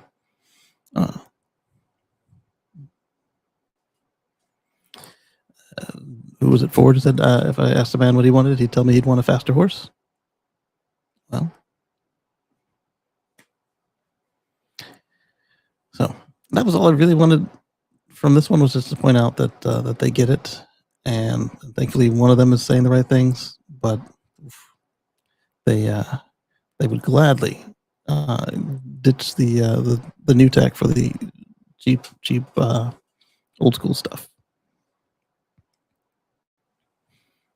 and they don't really want to invest in R&D if they can help it. So. Let's go on to the next one before I get sad. Yeah, let's see. I guess I want to start putting the pictures again, or move the notebook over, because it is hard to see when it overlaps with the pictures of the articles. I guess I could just move the camera. I could move the camera, but I have to rearrange the office for that, and I'm not ready to do that. Paste and go. I mean, I am ready to do that, but I guarantee you I will not make time to do that with the Munchkins. This pioneering device promises to preserve range and keep EVs warm. Now, I couldn't see what was so pioneering about this. It seemed like basically like the octovalve and the heat pump network in the new Teslas. It's called the heated chiller. It replaces 3 components responsible for the interior heating and battery temperature control. And so yeah, this thing can cool down your battery and the rest of the system, or heat them up. And I don't even know that it was as multifaceted as the octovalve. Let's see. Germany's Webasto. You guys might know them from the diesel heaters in the say the older EVs and campers, all campers, but older EVs. And they make the diesel heaters. Pour some diesel in and get heat out the other side. But that's not all they make. And so here the heated chiller was designed to integrate the 3 functions. It can cool and heat the battery. It can also help heat the cabin during cold spells. Keeping an electric car's battery at the right temperature is of utmost importance. Yeah, you can get it wrong and you're in for a poor ride, bad range, slow charging, and accelerated degradation, or exothermic reaction, depending on the chemistry, of course. As a result, automakers have come up with all sorts of solutions to keep the battery temperature in check. But the problem is that some of the systems are very complicated and not very efficient. Germany's Webasto is a big automotive supplier, and they want to bring some simplicity into the battery heating game with a device that can take the role of 3 individual components in a traditional system. Hopefully this doesn't have music in it. Let's see. Combination of chiller, battery heater, refrigerant heater, all in one device. Heated chiller, HVH, and air heater all come out into one. And now you've got your heated chiller. there captions on this thing? Nope. Radiator, EVX, water condenser, compressor, and heated chiller. Heater core, battery, waste heat recovery, cooler core, battery heating. Yeah, so it appears to just be a single channel, unlike the Octovalve. But even this is a step up from what some systems are equipped with. Like my own, my old Model X, it doesn't have a heat pump. I mean, it does have the AC compressor, but not a heat pump, true heat pump. Okay, it does have a heat exchanger in there.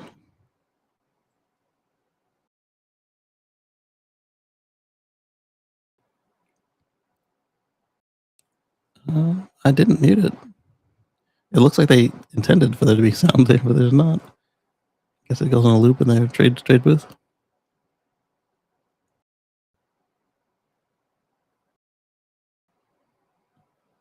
Yeah, it looks like you get heat or cool. Hey, look, that's old Model X like mine. But mine does not have the Type 2. It has the NAX. Chiller, battery heater, refrigerant heater. I wonder if this is something you get off the shelf, like their diesel heater, and use it to work on some home-built EVs. $100 a month. I'm a federal judge. Get on the ground. I don't care who you are.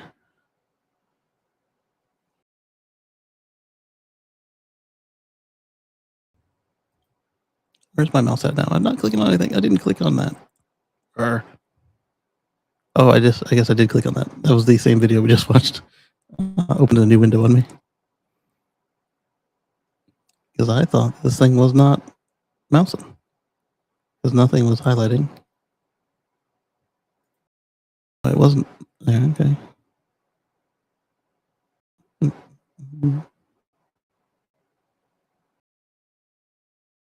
Utility vehicle that packs into my carry-on. This is a truck, he says. Interesting. This was I don't know if it's the same guy, but somebody did an interesting look into the various types of diesel heaters, and they're all practically the same thing.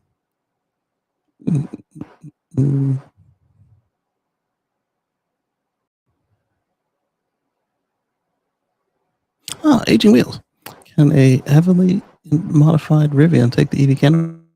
I'm curious what he did. All right, so continuing on.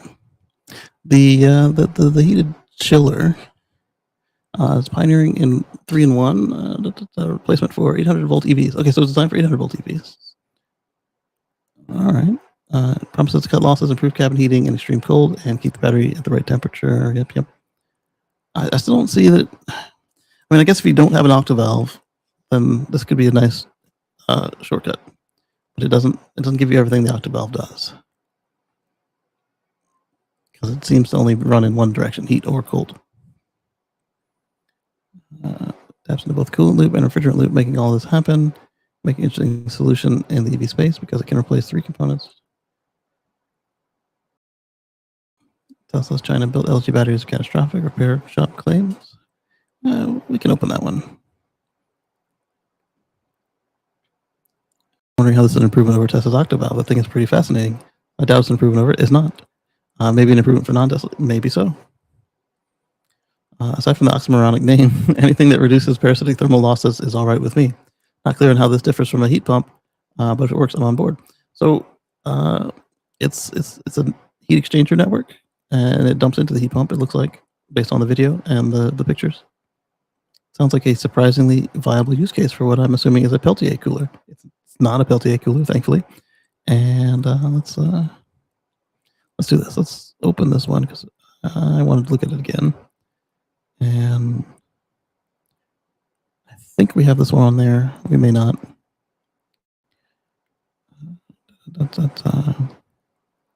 All right, this would be a fun one to discuss. We've touched on it a lot already. And let's go to the full comments. Full comments.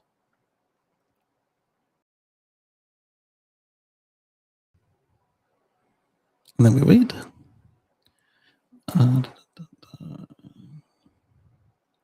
This is not the full story. Battery packs open to cold air flowing over the top, bottom, and sides leads to conductive heat losses. Car companies need to enclose the battery pack from such cold air and or a cold weather make a battery cold weather cap that minimizes such.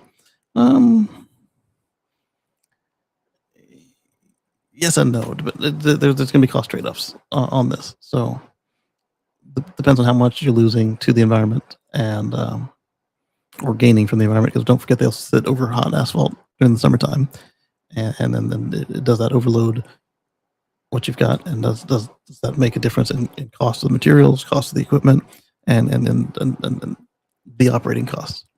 Because it's one of those trade-offs. Insulated, make the coolant system do more work to cool the pack versus some assistance for passive cooling. It sounds better for a commercial vehicle that idles a lot where the driver needs to stay warm or cold while preserving the range. Sounds like marketing jabber for heat exchanger and some valves. I'll give you that one. Exactly. Using waste heat to heat the cabin has been around for over a century. Yeah, maybe not in electric though. For maximum winter EV driving range, you want a car with this feature. Why Uber picked lucid gravity as its next gen robotaxi? Was it engineering explained? I don't remember. But the guy who traded his Model 3 performance in on a lucid had a bad week. Let's see. All right, let's click on not that one. This one. Let's see if it's clickbait.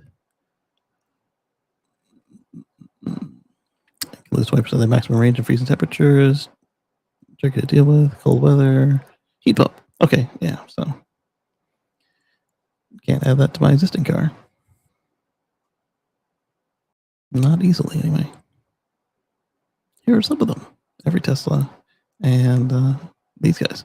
So yeah, if you're getting a new car today, you want one that's got a heat pump in it. If it's not a new car, then you're at their mercy. So back onto what we were actually looking for. Let's go to this one. I don't believe it was on the list. Tesla's China-built LG batteries are catastrophic, says this repair shop. And when you look at most of the car fires we've had here on EVs, they've been because of LG pouch cells. So hits just keep on coming for LG and EVs. Not every LG either, because we have LG cylindricals here that have been just fine. Cylindricals and prismatics. Going off the desk. What comes with it? The desk.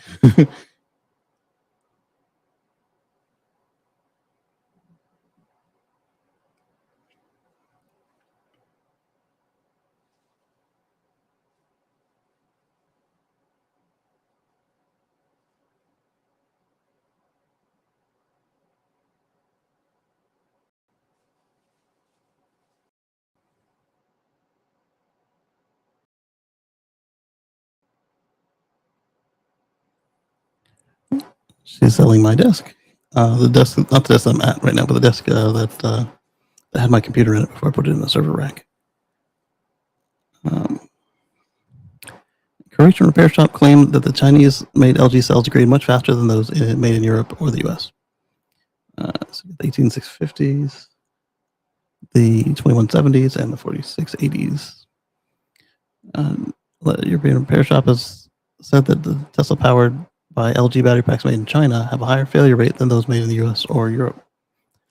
And the LG cells faced accelerated degradation compared to those made by Panasonic, and their repairs can cost thousands of dollars, and swapping cells is even more expensive.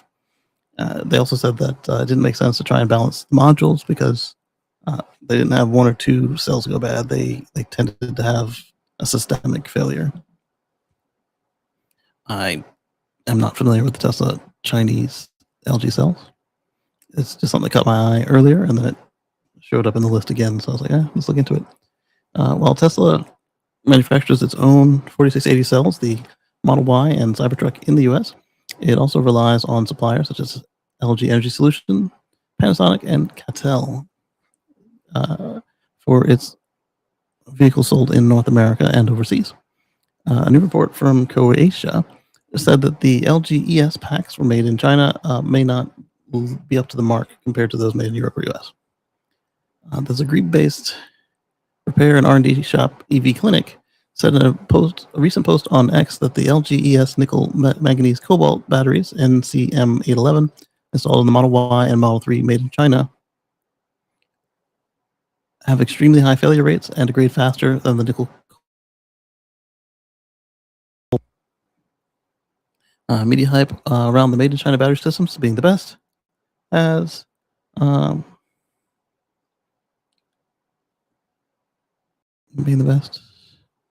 has never been confirmed in real world practice. We are raising serious concerns about the Tesla Model 3 by LG NCM 811 battery packs, LG ES Nanjing, which show extremely high failure rates and noticeably shorter. Show more. But we, in general, aren't saying that the Chinese batteries are better. We're saying that the LFP batteries are better because when the US stopped working on LFP and basically gave it away to China, they improved on it and continued to improve on it, and to the point where we started buying it from them instead of trying to do it ourselves. And not just because it was cheaper. Like theirs were more advanced. Extremely high failure rates and a noticeably shorter end of life compared with the Panasonic NCA packs made in the USA. In over 90% of these cases, we receive cell level repair is not possible on the LG packs. The cell degradation within the affected modules is far beyond anything that could be restored. The issue is rarely a single bad cell. Most failing modules contain multiple cells with extremely high internal resistance.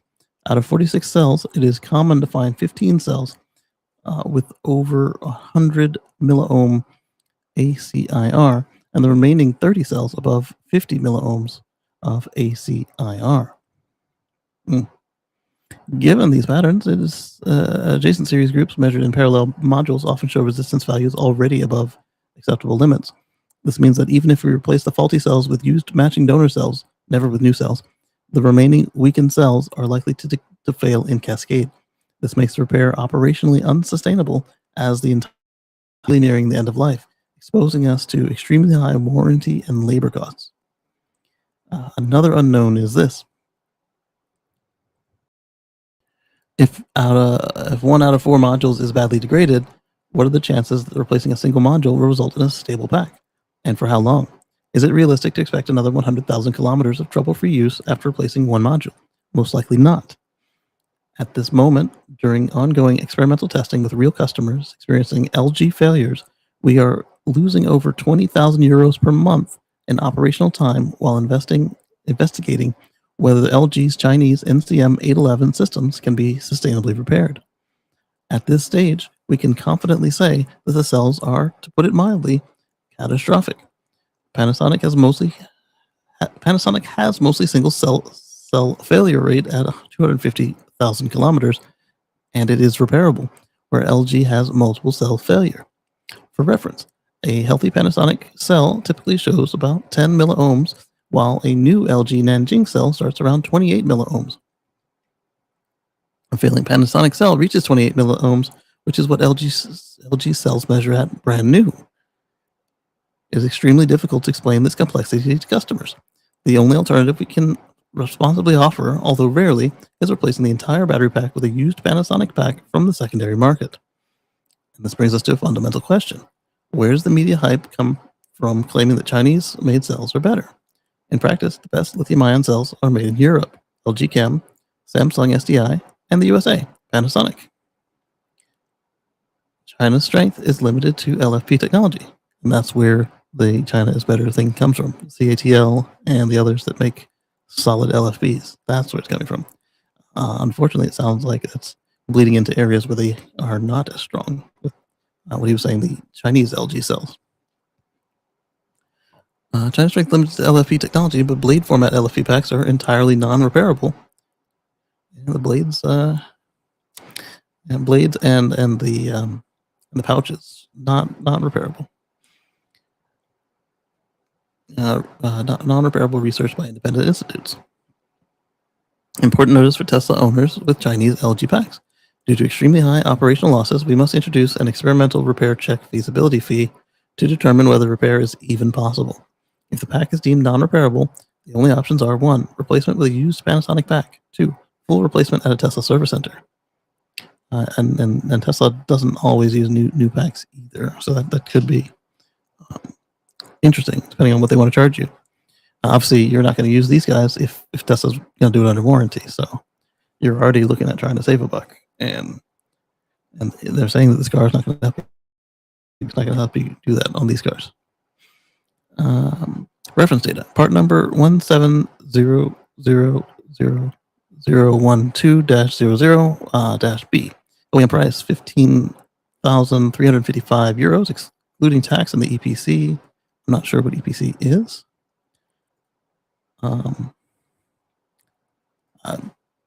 Let's see if this dictionary works for once.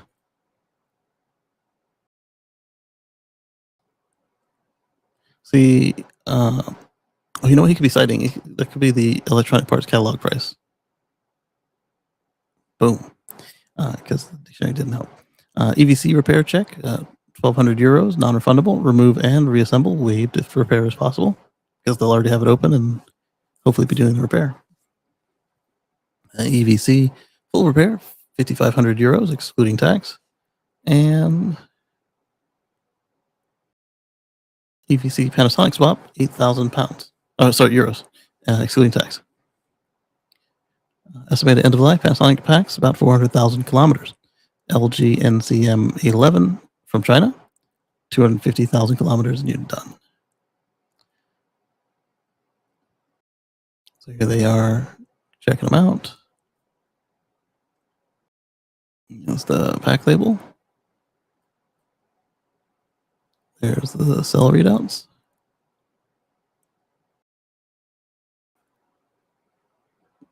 There's another photo of that. Very concerning. Could you do a video about it? I always thought that the LG packs had less degradation because many testers said OBD scans showed better results after 100,000 kilometers. LG versus LG China. I'm now a little concerned about my 2022 M3P with the LG pack. Where are you? Because okay, yeah, you could have got one from China at that point then. Internal resistance degradation is huge. OBD scans are misleading. What is the average kilometers one can expect from all these LG packs? It was in the article. Can't confirm that without stronger fleet data, but a lot of users changed it on under warranty 2021 Panasonic 2, and LG enters our workshop doors around 200 to 250 kilometers unrepairable. LG cells aren't as good, calling me former Bolt owner completely unsurprised. Glad that neither of my Teslas use these cells. And that's what I was getting at. You had the Bolt, you had all of the Stellantis, all the Stellantis vehicles, and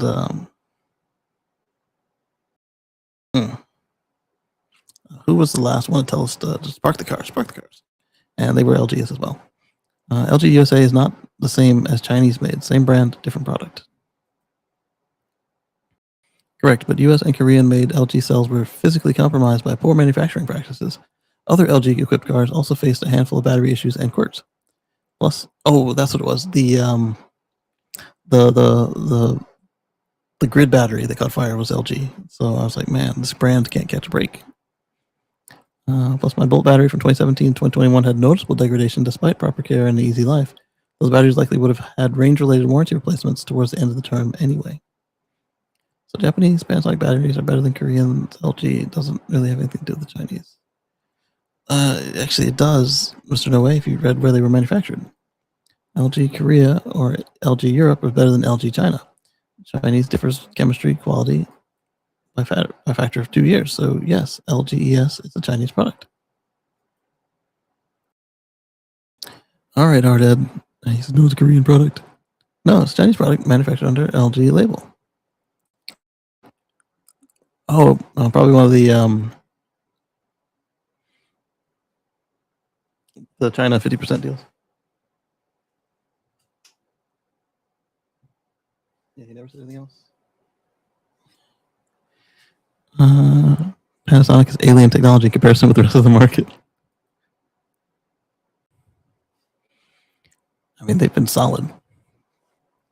I have two questions. Would you mind sharing the amount of cars you've used to make this conclusion? That's very critical in order to assess this claim. Does that apply to 2021, 2023, and 2024 cars? Surely you've seen examples with high odometer. Thanks. More than 40 pieces in 3 different workshops, 40 out of 40 unrepairable at cell level, and ultra high resistance of cells. Part numbers already in the post. Even more concerning is warranty return numbers in Tesla data fleet. Even Model Y or mine, or the other, my personal. It was just capital. I own Model Y that I own. Yeah, had personal battery failure at 164,000 kilometers in LG pack. In Turkey, huge cluster of my LG packs failed above 100,000 kilometers. I didn't want to click on it. In Turkey, a cluster of LG packs. This is my first pack Tesla ever produced. It was a disaster on the cell level failure quality. LG fails on multiple, Panasonic fails on one. In the next 2 years, failure rate will be even more present among Tesla users. Then we'll have to read this post again. So revisit the post. And do you think of fiscal liability? Fixability. Fiability. What do you think of fiability of 82 kilowatt hour 2021 on Tesla Model 3? I'm very worried. COVID season pack shows unexplained failure pattern cluster. 2021 story for itself, not only LG, but Panasonic too. The thing with Panasonic is it's not multiple cell failure. We see with more failed samples. Does Tesla cover the part for repair? Yeah, they do, if it's under warranty. Grok says, oh, he was asked Grok. Yes, Tesla covers battery repairs under warranty if it's a material or manufacturing defect at the official service center. For Model 3 and Y, LG packs, the warranty is 8 years, 160,000 to 193,000 kilometers, with a minimum capacity retention of 70%. It does not show if it does. It does not cover normal wear. Check your case directly with Tesla. Hey, Grok, what year was this manufactured?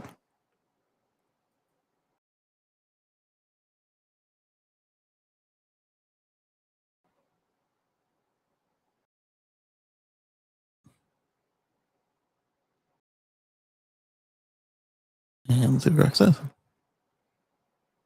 Based on the serial number TG3321140000096, this Tesla battery pack was produced on 2022 at Gigafactory Shanghai.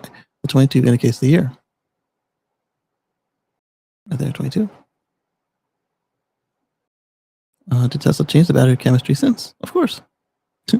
Yes, Tesla updated battery chemistry since 2022 for 3 and Y. This includes new nickel-based cells, September 25, allowing 90% daily stock for better range and longevity, plus expanded LFP use in standard range variants. Changes depend on model, trim, and factory. Can you clarify which pack exactly we're talking about here? LG Chem 2170 CLM. And he's got a chart that I still can't read.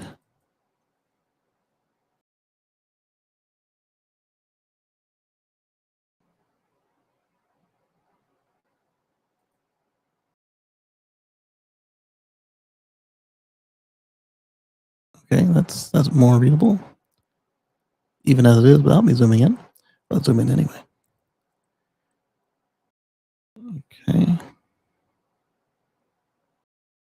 I don't know what these are. The 1C, 3C, 1L, 3L. I know the 4680. Oh, okay. See, 2170, and then the variant CLM. Okay. And then the capacity. Okay, that makes sense. The 4680s are gigantic. Look at that, 23.35 amp hours. It's a 4.8, 4.6. I guess these are the blades. Yep, prismatic 173, 180. Good gracious.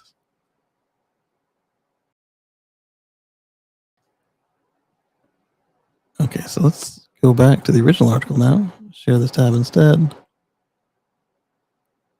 Close this.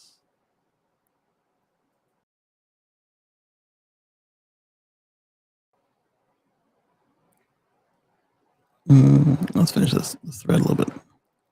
Interesting blunder by LG. Nonetheless, when I think of made in China battery packs and systems, I don't think of LG. Domestic Chinese battery manufacturers come to mind, like Cattle, BYD. Example, BYD Blade battery packs have been shown to be superior to capable in made Model Ys. What you've always claimed that 3Y packs are the best in terms of longevity also includes LG packs in Europe. I'm highly confused now. Yeah, LG packs in Europe, not LG packs in China. Exactly the kind of real field data that the media hype never shows. What you're seeing fits the pattern many of us in Europe have noticed anecdotally on LG packs. Only you actually have the teardown evidence and ACIR numbers to back it up. High internal resistance across many cells in a module is not bad luck. It screams design margin and chemistry choice under real profiles, especially with a lot of DC fast charges and high average stock. I would be very curious if your latest data set shows strong correlation with use pattern, DC versus AC, climate, DC versus AC charging, climate, long-term storage at high stock, storage limit, software limited packs, or specific build years from Nanjing. It's also a good reminder that made in China is best. It usually comes from the LFP fleet data and cost per kilowatt hour, not from the NCM 811 cycle life at cell and module level under warranty under Western use patterns.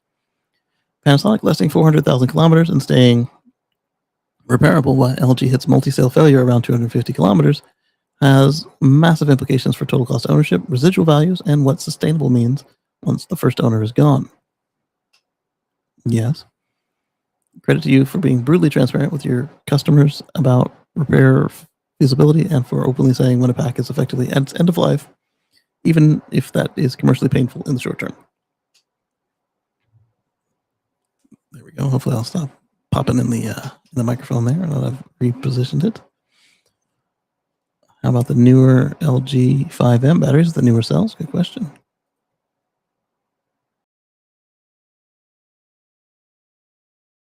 All right, let's see.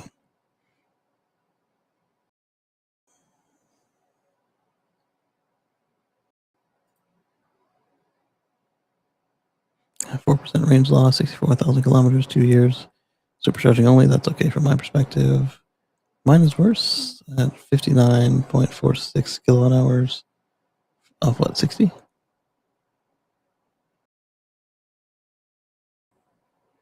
Still 90% stock limit set, question mark.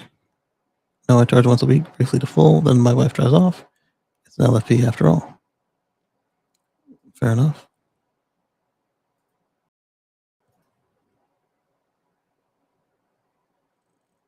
I wonder what put in the adjective extremely high failure rates. For me, this seems to be more than 99% of battery failures. The follow-up question is then, is it within year 5, 10, or 20 years? Well, it's time and miles, my friend. Time and miles. How can no one know what battery type's in its car? It's a little bit crawling underneath, that's all.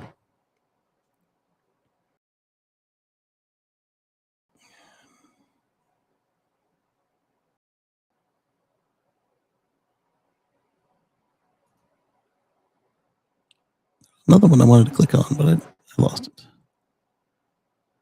It was a comment. But it says I have nothing to go back to.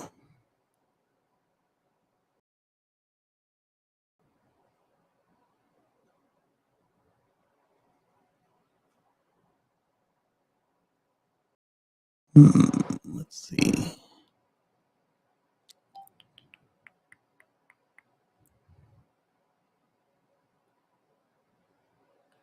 Oh, let's go back to the article.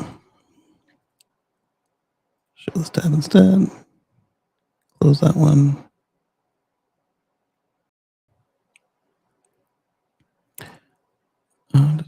Inside EVs reached out to LG Energy Systems for comment and did not hear back at the time of the writing.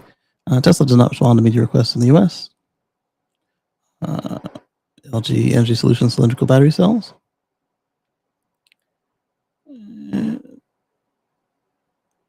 think I had LG cells in my volts. And they were pouches. Were they pouches? No, they were prismatics. There's prismatics. Might as well have been pouches though. Let's see.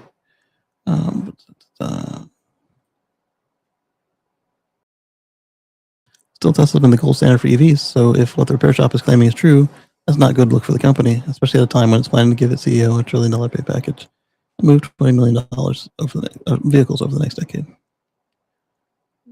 Let's see the local comments here. I don't think Chinese made LG.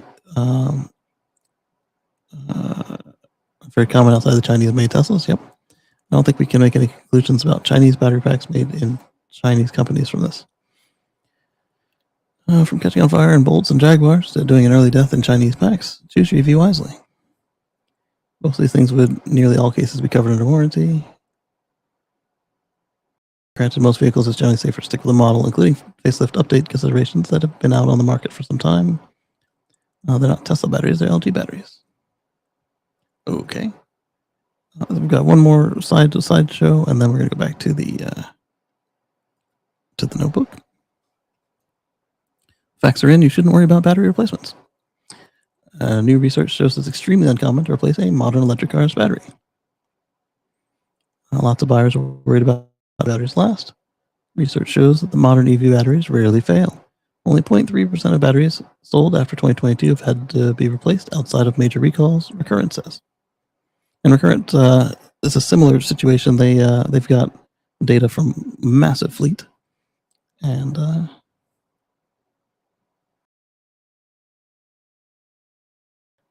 2022, eh? My packs were from 2016 and 2018.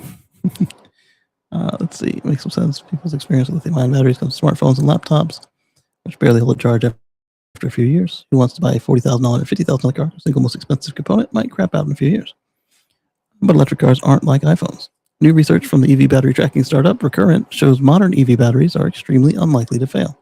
Moreover, the technology has only gotten more reliable over time, and it'll keep getting better. It's very rare that you'll need to have a battery replaced, says Liz Nanjman, Recurrent's director of marketing insights, told me in an interview. Of course, freak defects do happen, and generally, once cars are on the road and operating well, once you're sort of in business. No, there's not really a major concern about it. The new Model Y performance, I think it's sick. I like it. The performance, the numbers should help out put your mind at ease. Recurrent uses telematics from thousands of participating electric cars to estimate battery health. To approximate the frequency of battery replacements, it zeroed in on vehicles with unusual jumps in vehicle range, as well as self-reported repairs. Across Recurrent's community of owners, fewer than 4% have had a battery replaced. That excludes replacements due to major recalls like those concerning the Chevy Bolt and Hyundai Kona, so it only encompasses replacements from random defects, aging, and physical damage. So in my case, the battery support equipment going bad. The battery sense cables, the BMS boards getting condensation on them. Firm broke the data down further by generation, and the numbers follow a predictable pattern. Older EVs are far more likely to need battery replacements, both because they've been put through the ringer and because they used more rudimentary EV technology that's more prone to age-related issues. So Gen 1, 2011 to 16, 8.5%. Gen 2, 17 to 21, 2%. And Gen 3, 22 and up. So I had one of each of those according to that generation. And that actually tracks because my 16... No, my 16 was the first with the silicon doping. And then the 18 was just the first 100 packs that they did. Replacement of just 0.3% of EVs sold in 2022 or later have had barely any issues at all. Saying from Gen 2 onwards, replacements are almost exclusively happening because of manufacturer defects, not capacity loss from piling on miles, which is what most people are afraid of. Yeah, mine was a manufacturer defect in the fact that the sense cables corroded and the boards had condensation on them. the cells were doing quite well up until the system could no longer communicate. In part, newer EVs are performing the best because they've been on the road the shortest amount of time, yeah. But they also have better construction. Like the new Tesla packs, full of goop, and the goop means that the water can't get in because it's already full of closed cell foam. Better thermal management. OEMs figuring out how to keep lithium-ion batteries safe and happy. Don't expect issues for 15 years. Mine's only 7 going on 8. This GM EV1 is going back on the road. It might be the only one that can. We'll look at that later. It's a video series I've been following. Tesla versus the rest. Which EVs have the most range after 3 years? We looked at that last week, I believe. Battery prices have plummeted over the last decade, and they continue to drop as the supply chain scales up. EV Tech here recently did a battery replacement on a 25 Model Y EV. One of the top five. I can't disclose more than that. Oh, sorry, not Model Y. Model Year 25 EV SUV, one of the top 5. Can't disclose more than that. The customer pay price was for a whole remanufactured pack was $2,000. That's not bad. That's customer pay. It should have been under warranty as a 20.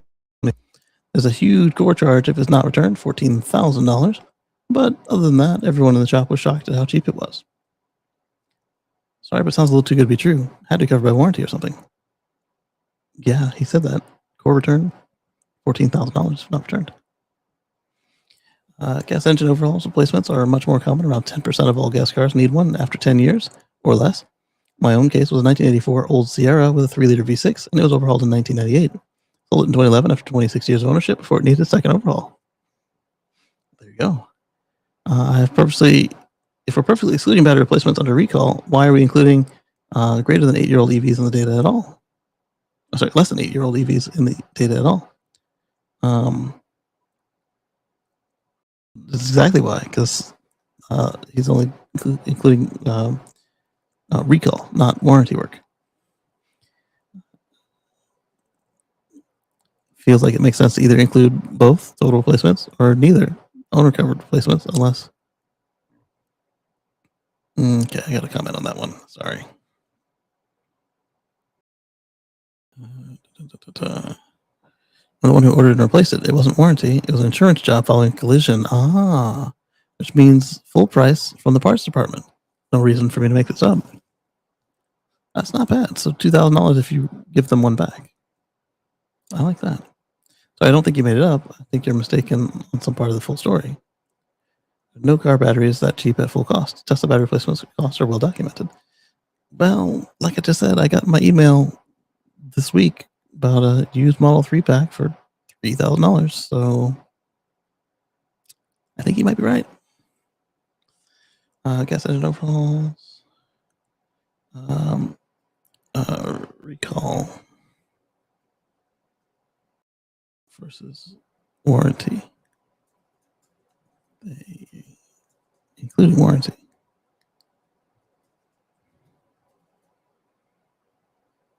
But not mass defects.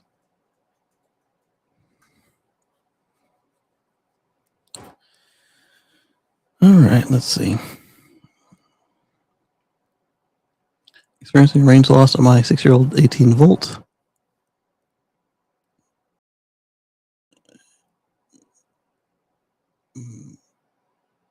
Well, it must be 6 years when he had it. The Chevrolet dealership said that my vehicle was down to 76% of its original capacity, and I did not necessarily expect that the battery would be repaired in the remaining 2 years of the warranty. Fully expecting further degradation, I asked about battery replacement and received an estimate of $8,000 for the battery and $4,000 for installation. I did some further research online. It appears that Chevrolet does not sell new replacement batteries. They sell refurbished, i.e. old batteries for $8,000.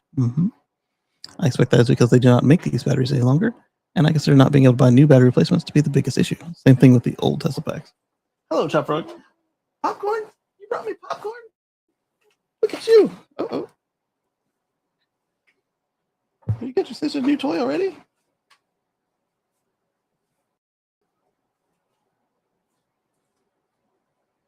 What are you doing, Chop Frog?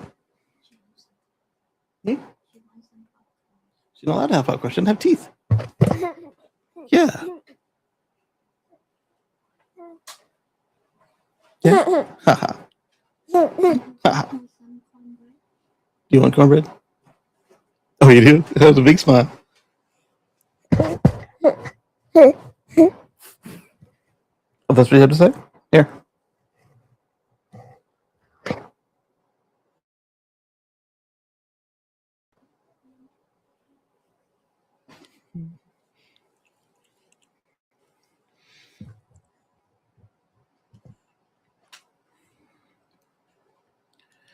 Um, yes, that's the same problem with the older Teslas. They don't make R packs anymore either, so all they all have are used packs.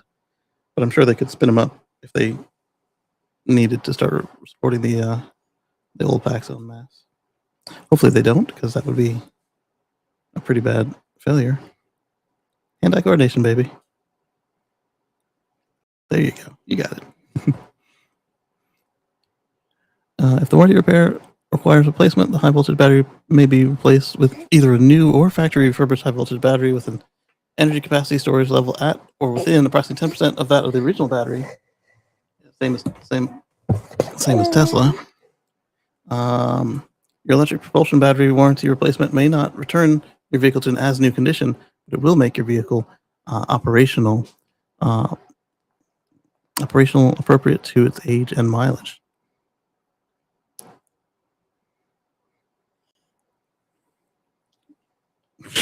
You're trying to make me talk? Yeah.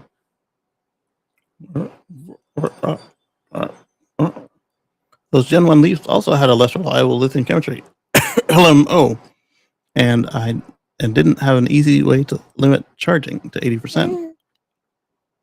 Excuse me. The public at large is more educated about lithium batteries and best charging practices. Even my phone and tablet allow me to limit charge to 80% now. Yeah, one of them let me go to 85%, the other to 80, and now the new ones are 80. I think my work phone even lets me pick 80.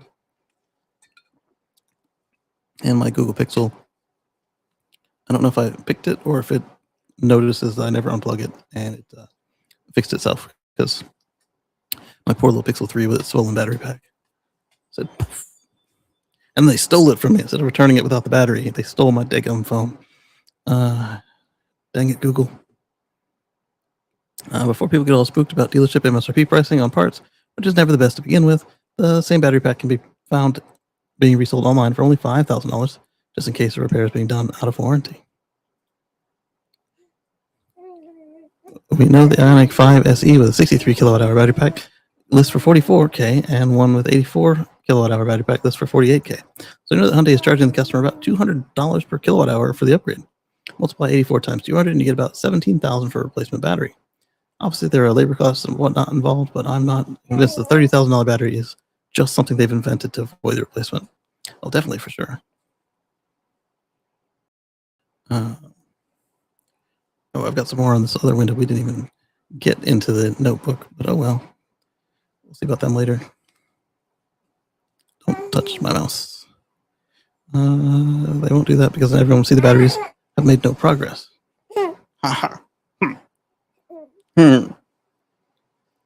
No progress. Have any links or studies to back that wild butt claim? I hear battery replacements from new EV owners all the time, but the data lines up with what we see in the field. Modern packs with proper thermal management are incredibly reliable, and failures are extremely rare unless there's a manufacturing defect or major physical damage. Most drivers will never come close to needing a replacement, especially with today's Gen 2 and Gen 3 battery tech.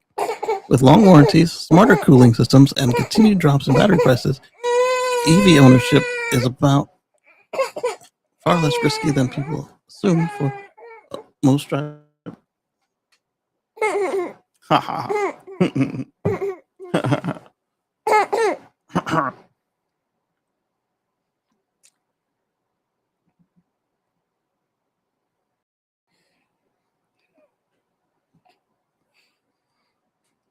Can I help you? What are you looking for? What's in there? You can go your own teeth. You can't have mine. I need these. I need these teeth. You can grow your own. Yeah. You want teeth? Yeah, I know.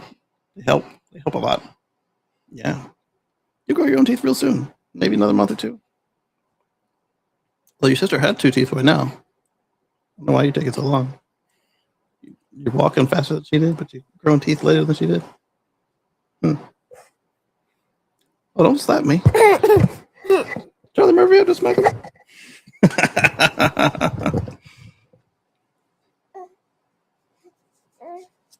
Have her spit back. Diesel Joe. I'm not sure if 0.3% in practically new cars is a great number. 3 out of 1,000, 20,000 batteries fail when. I don't know, Diesel Joe. Yes, what?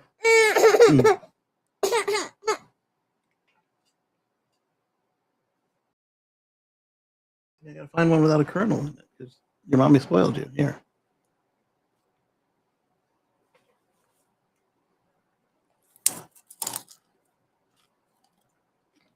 Yeah, it's salty. I like my popcorn salty. Your sister doesn't eat salty popcorn.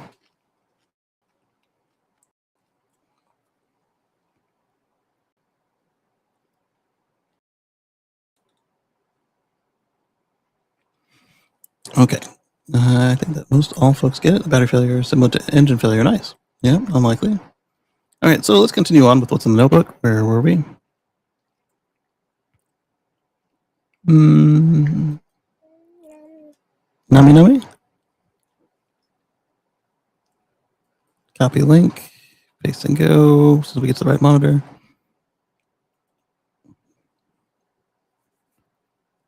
It's our recall segment. Rivian has recalled 35,000 EVs in the US over a seatbelt issue. The R1S SUV and R1T pickup are not part of the recall, though. So these are going to be mostly Amazon vans. Because the Rivian EDV, well, Amazon got most of the stock. So what's happening is folks are sitting on the seatbelts with them buckled behind them and damaging the seatbelts. And, well, then when you do want to use the seatbelt, it doesn't work because you've damaged it. So they're recalling them to fix it.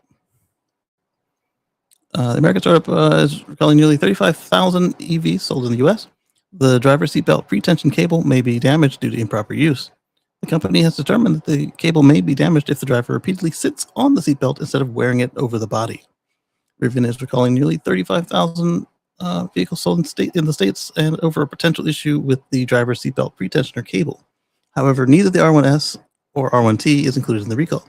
Instead, the company's electric commercial van makes up the entirety of the recall population, with 34,824 vehicles affected by the issue, according to documents submitted to the NHTSA. Yeah, NHTSA.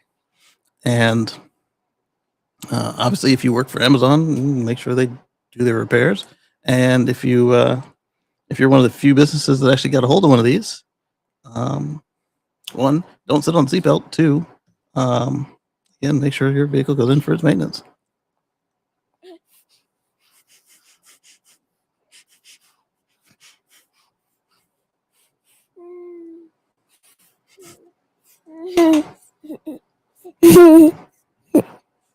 She says, get your Rivian van repaired. The seatbelt pretensioner on the driver's side may be damaged from repeated misuse, which Rivian is saying that is a major cause of the issue is drivers sitting on top of the seatbelt while it's buckled. The majority of Rivian commercial vans are part of Amazon's delivery fleet, so it's not hard to see why this would happen, even though it's not legal. The drivers need to hop in and out of their vehicles dozens of times on every shift, so they might leave the seatbelt buckled to get in and out of the van faster, while also disabling the seatbelt warning sound. Yeah, what's up? How can I help you?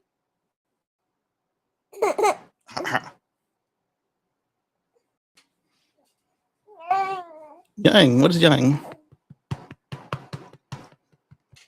To fix the problem, Rivian will inspect the driver's seatbelt pretensioner assemblies in the affected vans and replace them if needed. What's more, the company has already released an over-the-air software update that enables automatic detection of any seatbelt misuse by the driver to minimize the risk of damage to the pretensioner. Rivian said is not aware of any accidents or injuries related to the issue. So basically what it sounds like they're going to be doing is actually using the weight sensor even if the seatbelt's not buckled, rather than just assuming that because the seatbelt is buckled, that the seat is occupied, which makes sense. Tesla had to already do this with the backseat bandit and others in the original implementation of Tesla Autopilot 1.0. Mm-hmm.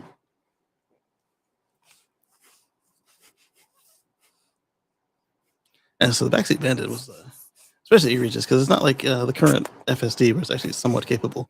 It was Autopilot 1.0. It could stay in the lane and not run people over most of the time.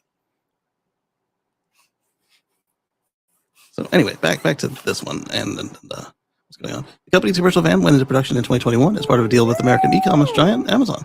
Rivian signed on to deliver 100,000 EVs by 2030, and over 20,000 have already been handed over to Amazon. The exclusivity agreement between the two companies ended in 2023 after Rivian announced that any business in the US could buy one of its electric vans, but the delivery target remained. So far, the Rivian's electric delivery van, or Rivian commercial van, I don't know why it has two names, the EDV and the RCV, have proven quite a hit, thanks in no small part to the Amazon deal.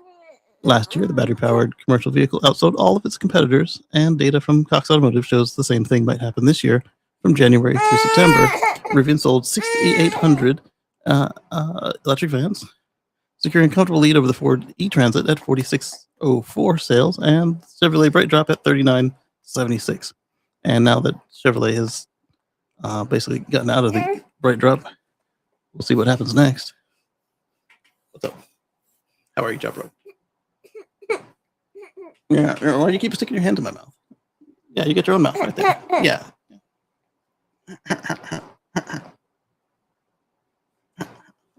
You sleepy? Are you sleepy? Oh, you are. Yeah, just lay your head down. Yeah, you'll be all right. Yeah, see, I feel better. Yeah.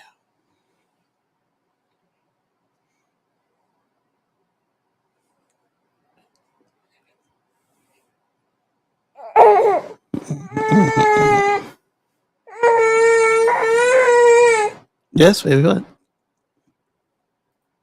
Okay, and this one I put a note on, and I said it sounds like pedal confusion with autopilot collision mitigation or failure to apply enough force on the brake. So it's not really a recall, but I put it in the same section of the show. Copy link and paste and go, and then I'll go back to the comments real quick while we wait for that to load up. What's up, Timothy? Greetings. Good to see you. Yes, hey, baby. Hi. Yes, greetings. Thank you for coming through. And thank you for being a member. We appreciate it. Yes, sweetie, what? What? You're sleepy, I know. Just put your head down. You'll be fine. Yeah. Want to bounce you? I'll bounce you. There you go. Bounce it, bounce it, bounce it. Yeah.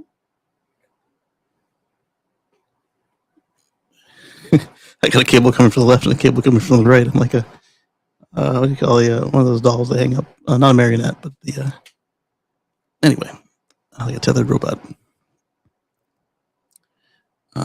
Okay, so we've got, I'm jamming on my brakes, woman says. Her Tesla started rolling itself into a tow truck and caused this dent. What happened? This could have been really bad. So she's got this dent here. She says that her Tesla rolled into a tow truck and she couldn't stop it. And as I said, I think it could be pedal confusion or failure to apply enough brake force. So the pedal confusion being like, if she's messing with the accelerator instead, because she's got one pedal driving turned on and she thinks she's on the brake, but she's not. She's just pushing harder on the accelerator. The FSD safety features, even if you didn't pay for FSD or autopilot, the safety features are still there, and they'll mush the pedal up so that way when you're pushing on it, you don't run over somebody on accident or run into something like a car, and it will feel like the brakes aren't working because you're on the accelerator pedal.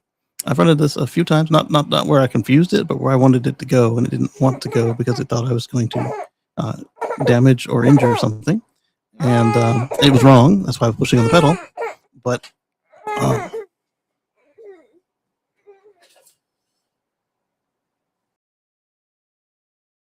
that's why I was still pushing on the pedal. But yeah, I can see how if you are pushing the wrong pedal, it could feel like your brakes aren't working.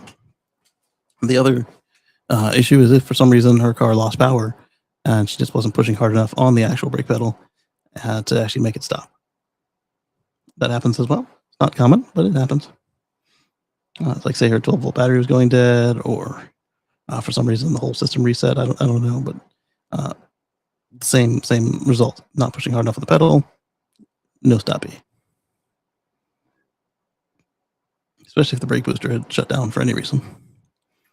Let's see. TikTok clip is now spreading across social media in the aftermath of Tesla that rolled forward into a tow truck.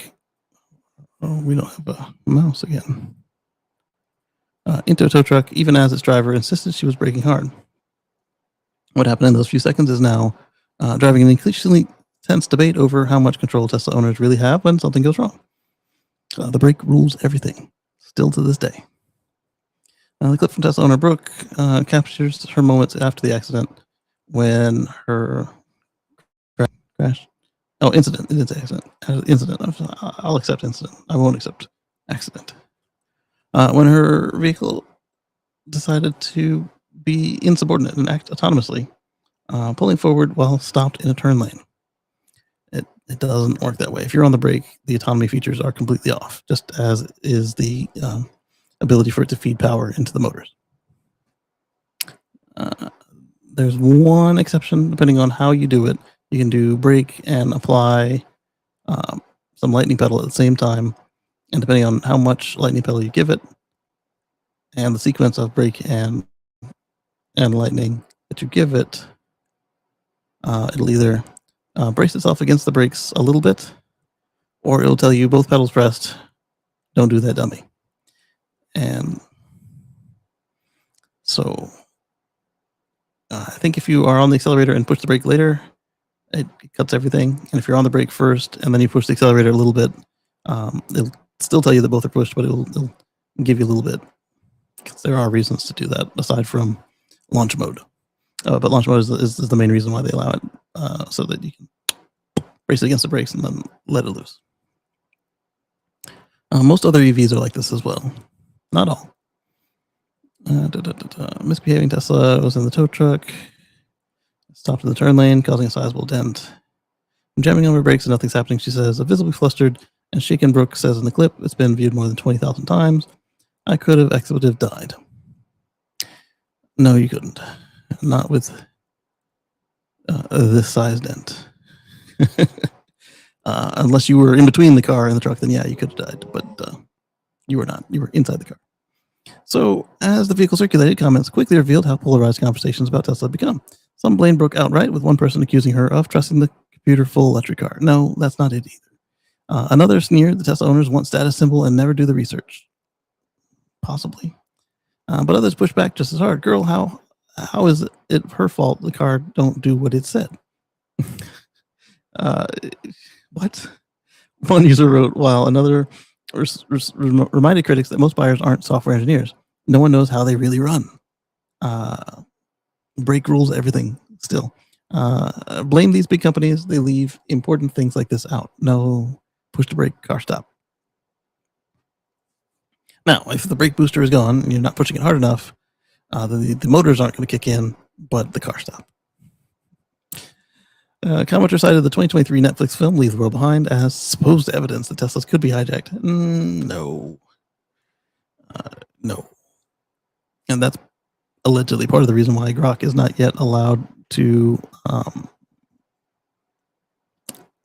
interact with the rest of the system just yet, because in theory it could make the car go places and do stuff.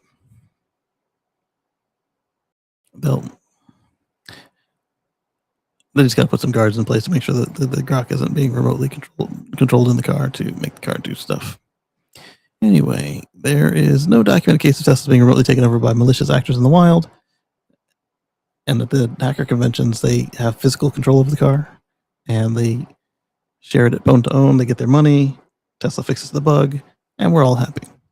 If you've ever seen your car say minor fixes and an update, and it just downloaded over cellular, that's a security bug. You should fix it. If you park it first and you get an update that says minor fixes, there's probably still a security patch in there. It just wasn't urgent enough that they waste their cellular data pushing it to your car. Meanwhile, pragmatic voices chimed in with their own theories. One commenter proposed that the car may have lost power, a scenario in which Tesla can still display lights and screens while the high voltage system shuts down, reducing the brake assist, which is very, very possible. Others wondered whether the vehicle had creep mode enabled, though that setting does not override firm brake input. Correct. Although creep mode with the accelerator and the autopilot safety features would still have the same effect of you're pushing harder and the car's not going faster and not stopping because you're not on the brake. What could cause an EV to move while braking? Tesla vehicles have an electronic brake booster rather than a traditional vacuum system. If the booster loses power, whether due to a low voltage issue, a software fault, or an internal sensor error, the brake pedal may feel stiff and provide reduced stopping force. Same as any car that doesn't have power brakes for whatever reason, like a gas car with the engine off, electric car with the capacitors or batteries to the booster not in play. Same for hybrids. Tesla addressed a related concern in 2022, issuing a recall of more than 53,000 vehicles for potential issues with the brake actuator calibration. That's another possibility if her car was old enough and she skipped a recall and all the software updates, because I think that was a software update recall. There have been documented cases in which Teslas temporarily lose power or enter limp mode, including several NHTSA complaints describing reduced braking with no warning. She could have had that for sure. The cases remain rare relative to Tesla's overall fleet, but they've prompted federal scrutiny. The NHTSA recently directed Tesla to recall more than 2 million vehicles to improve autopilot driver monitoring safeguards, citing risks associated with users assuming systems they are engaged when they may not be. And then they recently went back the other way. We'll see how that goes. Unintended acceleration, a frequent allegation against Tesla, has been the subject of repeated federal investigation. And that's basically what she's saying right here is this unintended acceleration or unintended non-braking. According to NHTSA, well, she's claiming both, isn't she? She's claiming both. Either way, according to NHTSA's 2021 analysis, the agency did not identify evidence of any fault that would cause acceleration without pedal input, instead attributing most cases to pedal misapplication. And the way that the pedals work on a Tesla, you've got three sensors. One of them operates opposite of the others as far as like if they're going 0 to 100, and the other one's going 100 to 0. And so if they don't match, then the car shuts down. Says, hey, don't have a quorum on what it is you're trying to do here. So we're gonna take the safe route and stop working. So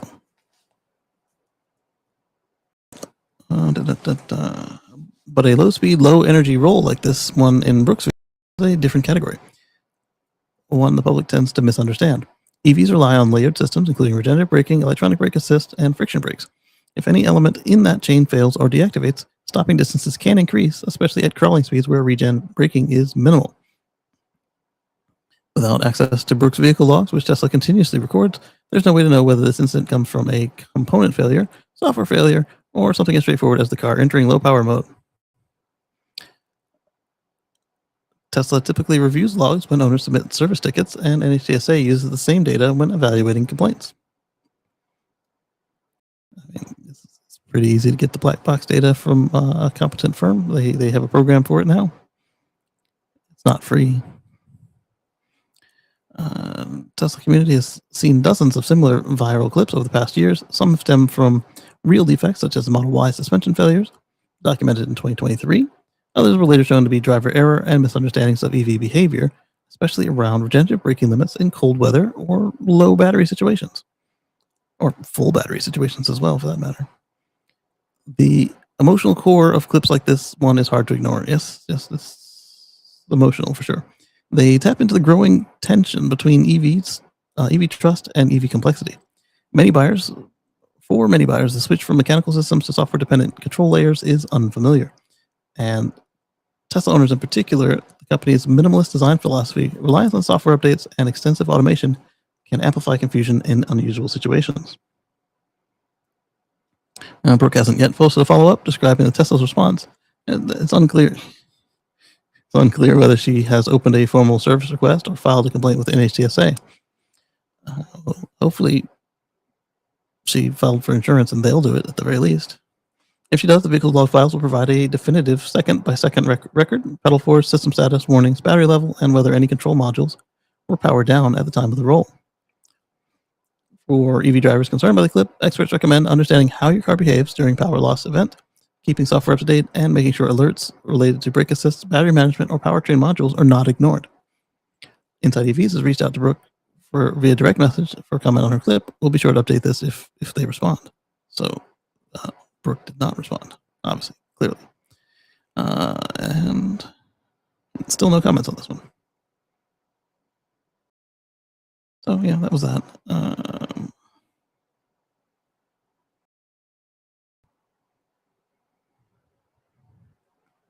And this one, I put rolls eyes as my comment. Copy link. Paste, go. I can't play music unless I upgrade. Woman gets in her Tesla. Then she gets an unexpected notification on her screen. $10 here, $10 there. It adds up. So this one is very clearly about the internet subscription on the car. It's $10 a month. It's not a surprise. It's not a secret. Obviously, her trial ran out, and when the trial ran out, she got upset. Rather than just connecting her phone to Bluetooth or hotspotting the car to the phone or listening to the FM radio, this is not a real problem. You're blowing things out of proportion when you say that you cannot listen to the radio because you aren't paying for it. You certainly can listen to the radio. It's got an FM tuner. You can do Bluetooth. You can do USB. There are plenty of ways to make your car make noise without you giving them any money. However, just because you like the built-in radio, you're gonna have to pay for it, or get a car where it's just built into the car, like my old Monster, or get the Lux package where it's included. A member of Tesla Owners Club gets a rude awakening one day on her way to work. All of a sudden, she can't figure out how to stream music. Here's what happened. TikTok creator is a fitness instructor who recently purchased a Tesla. So joined the Tesla family, start a video where she posted over the weekend. I'm getting in my car and I'm like, okay, I'm going to play some jams. It says premium connectivity required. Yeah. This leads Johnson to believe she needs to subscribe to a $10 service to continue her music streaming habits. Okay. She also knows she can't access her GPS system either. That's also not accurate. Your GPS system will work.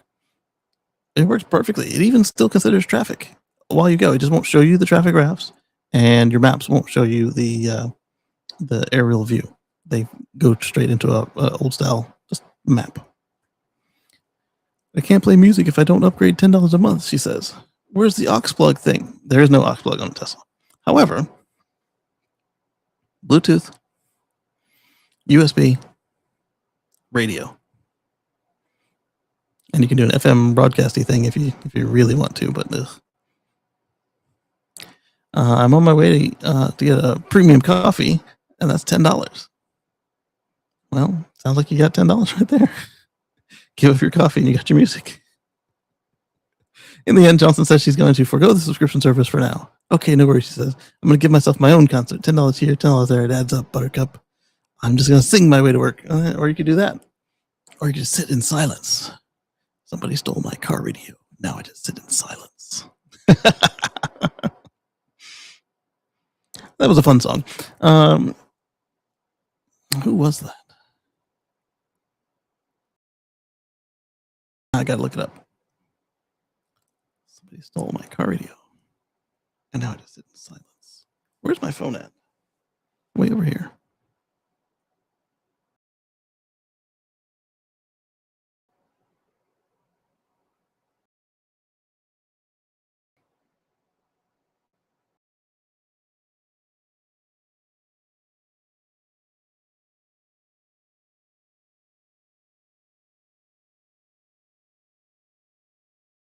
It's 21 Pilots, car radio.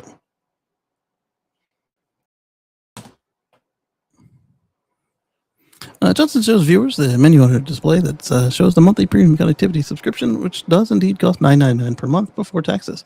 The service allows Tesla owner to stream music and videos in the car, access maps, and access live maps and aerial views, use the karaoke feature, and surf the internet. In fact, much of that still works if you tether the car to a hotspot of some sort. Moreover, it's important to note that Tesla owners can choose standard connectivity, which does allow them to use a basic version of the Maps navigation system and Bluetooth streaming. So Johnson does not need to resort to performing her own concert on the commute to work regularly. And then they get into only you can really decide if it's worth it to you. A good friend of ours does not subscribe to it, but does have FSD. So where do you want your money to go? So said friend regularly writes us articles and I consider to be very, very good with money. So it's up to you. It's a personal choice. We're going to copy this link and we're going to paste it and go. Yasa has put a record-setting axial flux motor into an in-wheel powertrain, boasting 1,000 bhp per wheel. So you could have a 4,000 bhp automobile of some sort. It weighs 12.7 kilograms, and the fall trials delivered a 750 kilowatt, 1,000 plus horsepower short-term peak rating, resulting in the power density of 59 kilowatts per kilogram. A 40% increase from initial testing and another unofficial world record. That is compact, all right. Yasa's in-wheel motor could change the EV game one day. The in-wheel motor prototype, supported by a next generation 15 kilogram, 1.5 megawatt, 100 kilowatts per kilogram dual inverter, is another first designed by Yasa. Like the motor itself, Yasa said its inverter pictured above will push control and power electronics beyond the current benchmarks at 50 to 70 kilowatts per kilogram. The company's founder and CTO, Tim Woolmer, elaborated, in-wheel motors are the major change and opportunity for EVs. But until now, technology has been too heavy, limited in torque, and not powerful enough. This concept technology breakthrough is compact, powerful, and light enough to be positioned inside the wheel of an EV, and it has the world's first mass-neutral in-wheel motor, enabling up to 750 kilowatts, which is greater than 1,000 bhp per wheel. Combined with the new Yasa-developed inverter, it results in fully integrated prototype with in-wheel electric vehicle powertrain, which will bring about a step change in weight reduction, performance, and efficiency. Additionally, they share that the regen power of its prototype motor system has the potential to downsize rear EV brakes or even eliminate the need for them altogether. Interesting. While the in-wheel motor technology remains in the early testing and development phase, Yasa appears poised to bring it to market someday. The company has shared the powertrain system is already compact, scalable, and designed with cost efficiency in mind. Additionally, it can be customized to accommodate a variety of powertrain configurations. Their CEO also spoke. Our new in-wheel electric powertrain is the first for Yasa.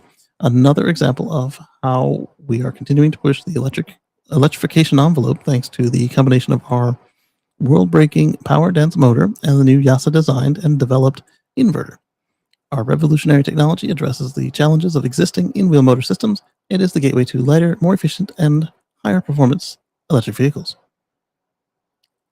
They'll share more in 2026. Bring it on. Commenting is ended. Would make more sense to produce an even lighter 175 kilowatt to 200 kilowatt in-wheel motor. Yes. 2 or 4 of those would be plenty and free up a chassis space for more batteries. Perhaps they can't be scaled down so easily. Exciting news nonetheless. Even if it's not one-to-one, a smaller, lighter, weaker version makes too much sense. The problem is in-wheel motors need a minimum amount of torque for low-speed traction. That is what sets the size because you can't gear them down easily. Power is set by how fast you can spin them and how much energy you can feed them. I'm guessing the dirty little secret here is that the record was set at RPMs that are nowhere close to being achievable on real in-wheel motor design for designed car without gear reduction? Possibly. Adding gear reduction obviously lowers the power to weight ratio. And that being said, the compact wheel motor and gear reduction is something I would like to see someone try. Agreed, smaller in-wheel motors would generate more than enough power, plus also reduce the unsprung weight that a motor adds. My major concern is protection against water, mud, and road hazards. The Saab NEVs project seemed to cope with dust and dirt. Losing a wheel is expensive, but losing a motor, more so. Yeah. They have numerous low-power motors, but not sure if they are all in-wheel. Particularly think how it would affect the vehicle to allow for new interior designs is exciting. This is true. I think that this solution would be fantastic for public transport and vans. There are a lot of electric buses in Norway, and the wheelhouses and engine compartments take up so much of the usable space. Oh, that's another good point. Yeah, 1,000 horsepower would certainly be enough per wheel. Certainly be enough for most buses. No matter how full you fill them up. So allow for drastic redesign of the interior space, improve seating arrangement, flexibility, including vans that might have greater cargo space. I have no idea about trains and subway trains are built, but I suppose they do not have the issue of unsprung weights. They do, but it's not really a concern because their trucks are huge, including vans that might have greater cargo space. That would be cool. System could potentially built into each carriage. No, not built in the carriage. You build it into the trucks.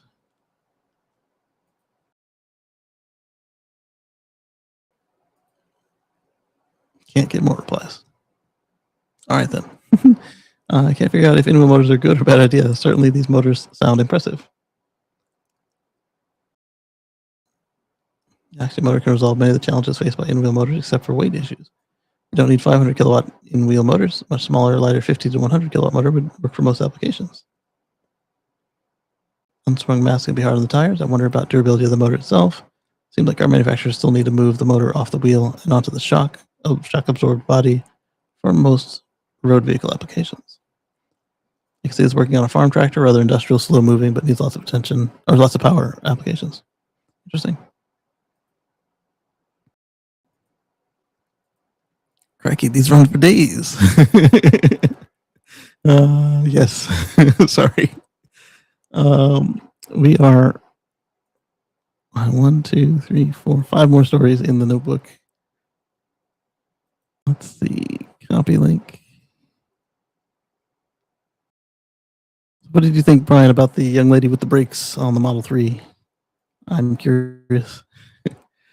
$45,000 Rivian R2 will be able to power your home. So this is always fun to see that you're getting vehicle to X with a substantial investment in a portable battery pack, as discussed by the researcher that we looked at with the Tesla Life a couple months ago. He said basically the modern batteries, you won't notice the usage of them as stationary packs. So it's cool to see. Then we've got copy link, paste and go. Check our comments out real quick. And Hydrogen Mafia. Toyota faces a $5.7 billion RICO suit over their lies, allegedly. The $5.7 billion suit is filed in federal court. Alleges that Toyota operated what amounts to an organized fraudulent enterprise that intentionally concealed known catastrophic safety defects associated with their hydrogen fuel cell powered Toyota Mirai sedans. I've yet to see a braking issue that wasn't entirely attributed to pedal misapplication. While anything is possible, it's rare. Yeah, I don't believe that the car accelerated into the tow truck. Either she pushed the wrong pedal, or did not push enough brakes for the situation in case of her brake booster going out, or I don't imagine she could possibly think she's pushing as hard as she can on the real brake pedal and the car not stop without there being a lack of brake boost. So that's just my personal not want to say just my personal my experience over millions of miles, and as a professional uh, auto industry employee slash commentator. I'm not saying it out of I'm just talking out of my rear. I've accidentally hit both pedals once and the car just stops. Exactly. Yeah. Yes. So the way I think it goes is if you're already on the lightning pedal and you push the brake, it's done. But if you're on the brake and then you, depending on how you do it and how everything's going in the scenario, it can brace itself against the brakes for a launch if you push the brake first. But any other time that brake comes on while the accelerator's going for more than just a quick stab, it's done. And that's I think is the best way to handle it, because they've got the ability to stop the motion, and then it gives you the safest response, safest. There's no way to accidentally spin it back up after you've done that. So it's the right move. Let's see. So back to Toyota and the Mirai. Get the mouse. There we go. Originally passed as part of the Organized Crime and Control Act of 1970, the Racketeer Influenced and Corrupt Organizations (RICO) Act is designed to help prosecutors go after people or companies that commit a pattern of crimes as part of an ongoing organization or enterprise, like the mafia, which doesn't exist, or large-scale fraud operations at a corporation. So what's happening here is they're saying that Toyota knew everything wrong with Mirai and the stations and the fueling, and still pushed it forward anyway. So we're looking at the plaintiffs' attorneys argue that Toyota knowingly engaged in a decade of fraud surrounding the hydrogen fuel cell powered Mirai sedan that jeopardized public safety and breached terms of an agreement with DOJ settlement. And that's basically where they got in trouble for something else, and they did deferred punishment instead. And well, doing this violated the terms of the agreement. He says that in a 142-page RICO complaint alleging that Toyota, its financing arm, and its California dealerships, I don't know why coordinators, conspired to market and finance hydrogen fuel cell EVs that technicians allegedly refer to as ticking hydrogen bombs. It's not about defects, it's about fraud. Toyota engineered, financed, and controlled California's hydrogen network, and then used that control to hide safety features, safety failures, and cause financial harms to consumers. So they knew about hydrogen leaks near hot engine components, causing explosion risks, sudden power loss, acceleration, and braking failures, leading to collisions and injuries, a collapsing hydrogen infrastructure, leaving drivers stranded for weeks without access to fuel, and even before that it was kind of a crumbly anyway, and that you could only get half a fill at a low pressure station, and that when your station went offline or exploded, that you were left without a way to fuel your vehicle. Aggressive financial collection tactics by Toyota Motor Credit Corporation, targeting owners of inoperable vehicles. So now your car has been sidelined either due to a breakdown or lack of fuel, and you're overpaying for the Corolla that they've loaned you, Corolla, Camry, or Avalon, depending on how nice your dealership was. And you're driving around this other car while paying much more for the hydrogen car that's not working. And if you had any troubles caused by this, it may sound weird. You're driving, you already could pay for the car and you bought it, right? But now you are paying for gas, because the hydrogen was free for a certain amount of time. And yes, hydrogen does cost 6 times the price of gas. But if you weren't yet in the phase of paying for hydrogen yet, then that would be like making me pay for gas, which is not in the budget at all, because we have a free charging EV. So that would certainly wreck the budget. Anyway, the suit further argues that Toyota's concealment of these facts violates the 2014 deferred prosecution agreement, where the U.S. Department of Justice,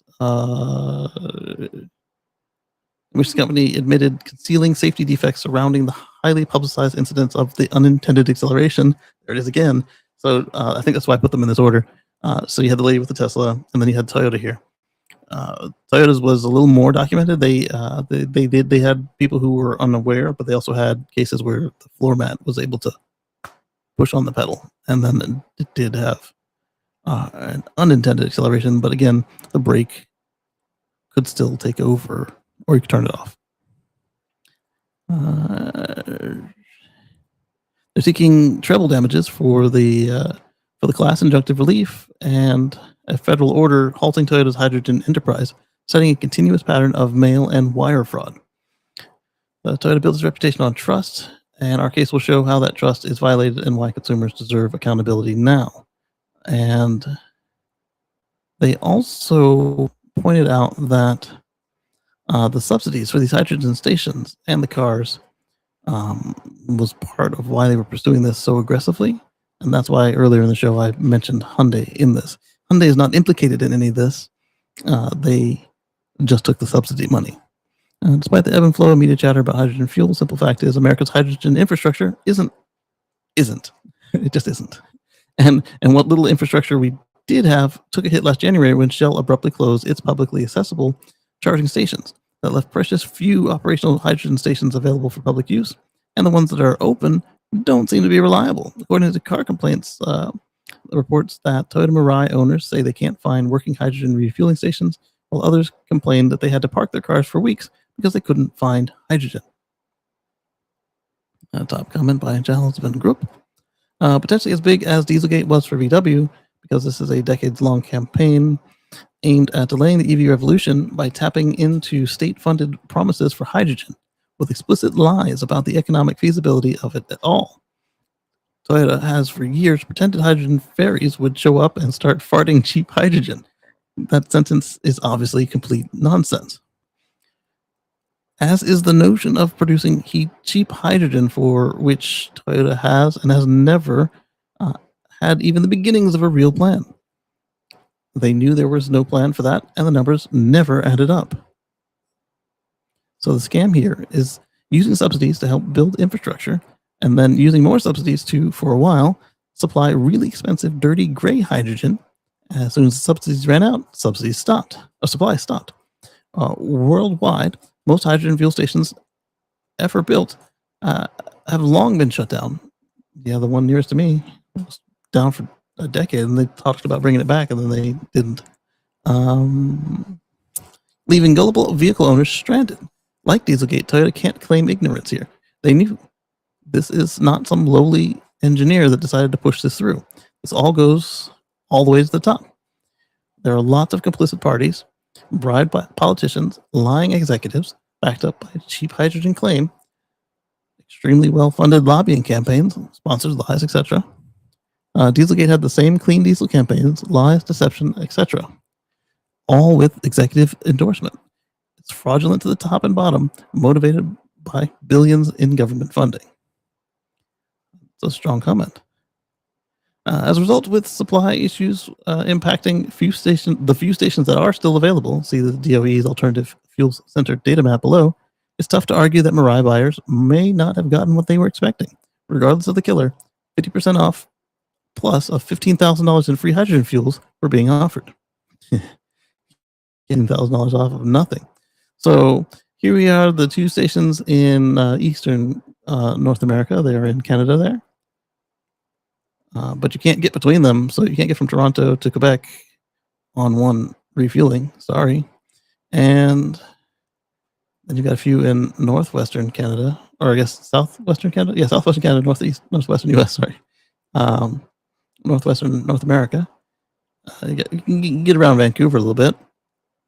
You can't get here except without a ferry.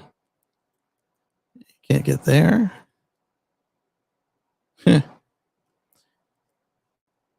And then we got a few left in Southern California. There are more than there used to be there, but less than needed.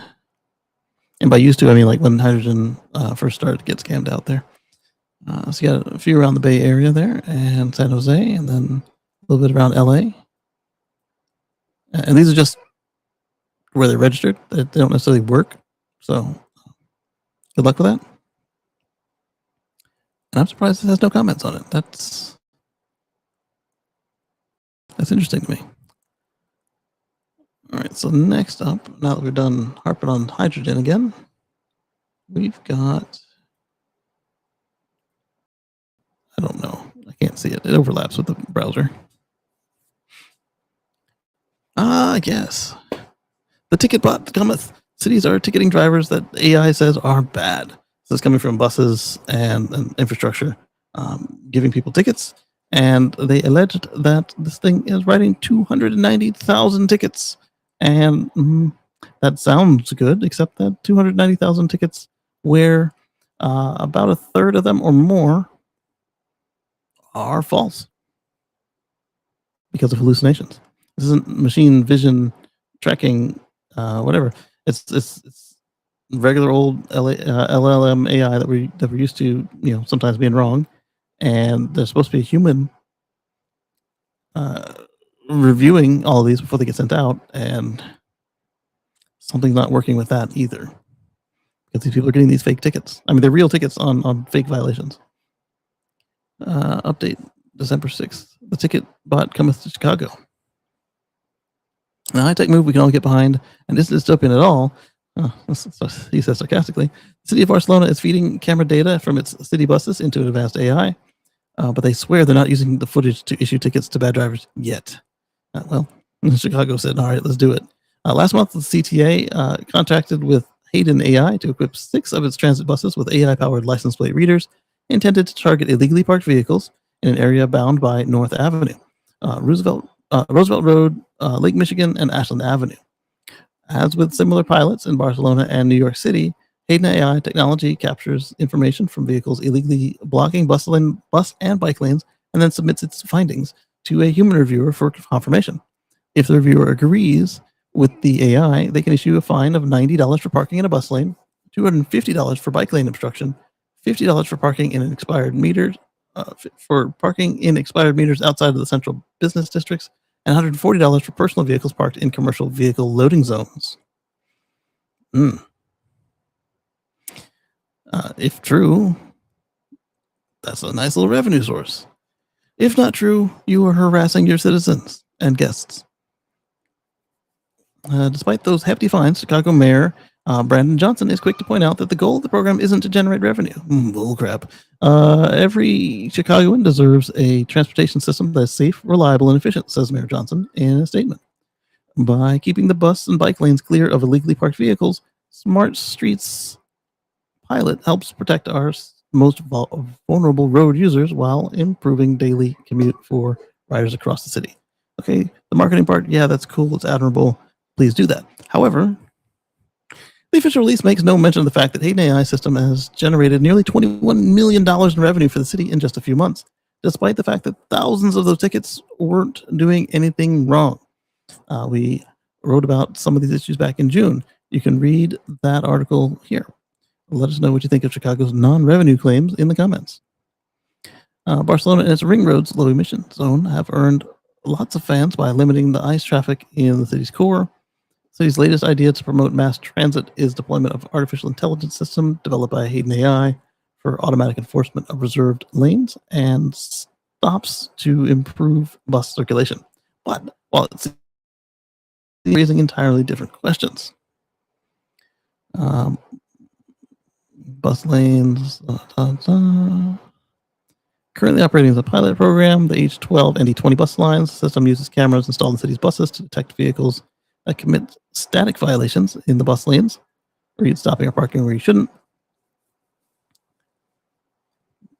I can easily see a false case right there. If you have one of the crappy city designs where there's a turn across the bike and bus lane, and you get stopped in mid-turn as the bus drives on by, if the AI is stupid, it'll assume that because you were stopped to make your turn that you were just parked there, even though, get your foot on the brake lights are lit up. And that's just, boom, right off the top. Hayden AI says that while it photographs and records video sequences and collects contextual information of the violation, its cameras do not record license plates or people, and no penalties are being issued to drivers or owners of the vehicles. Well, tell that to the people in New York City and Chicago. So far, so good, right? But what happens once the 6-month pilot is over? It seems like it should be setting off alarm bells. A big bus is watching.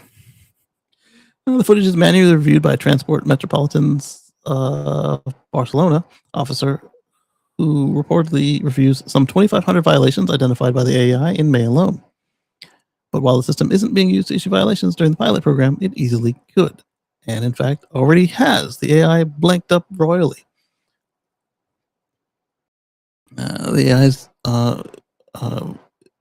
given the ability to issue citations in New York City earlier this year, it wrote more than 290,000 tickets. That's right, 290,000 in 3 months, generating $21 million in revenue for the city. There's just one problem. Thousands of those drivers weren't doing anything wrong.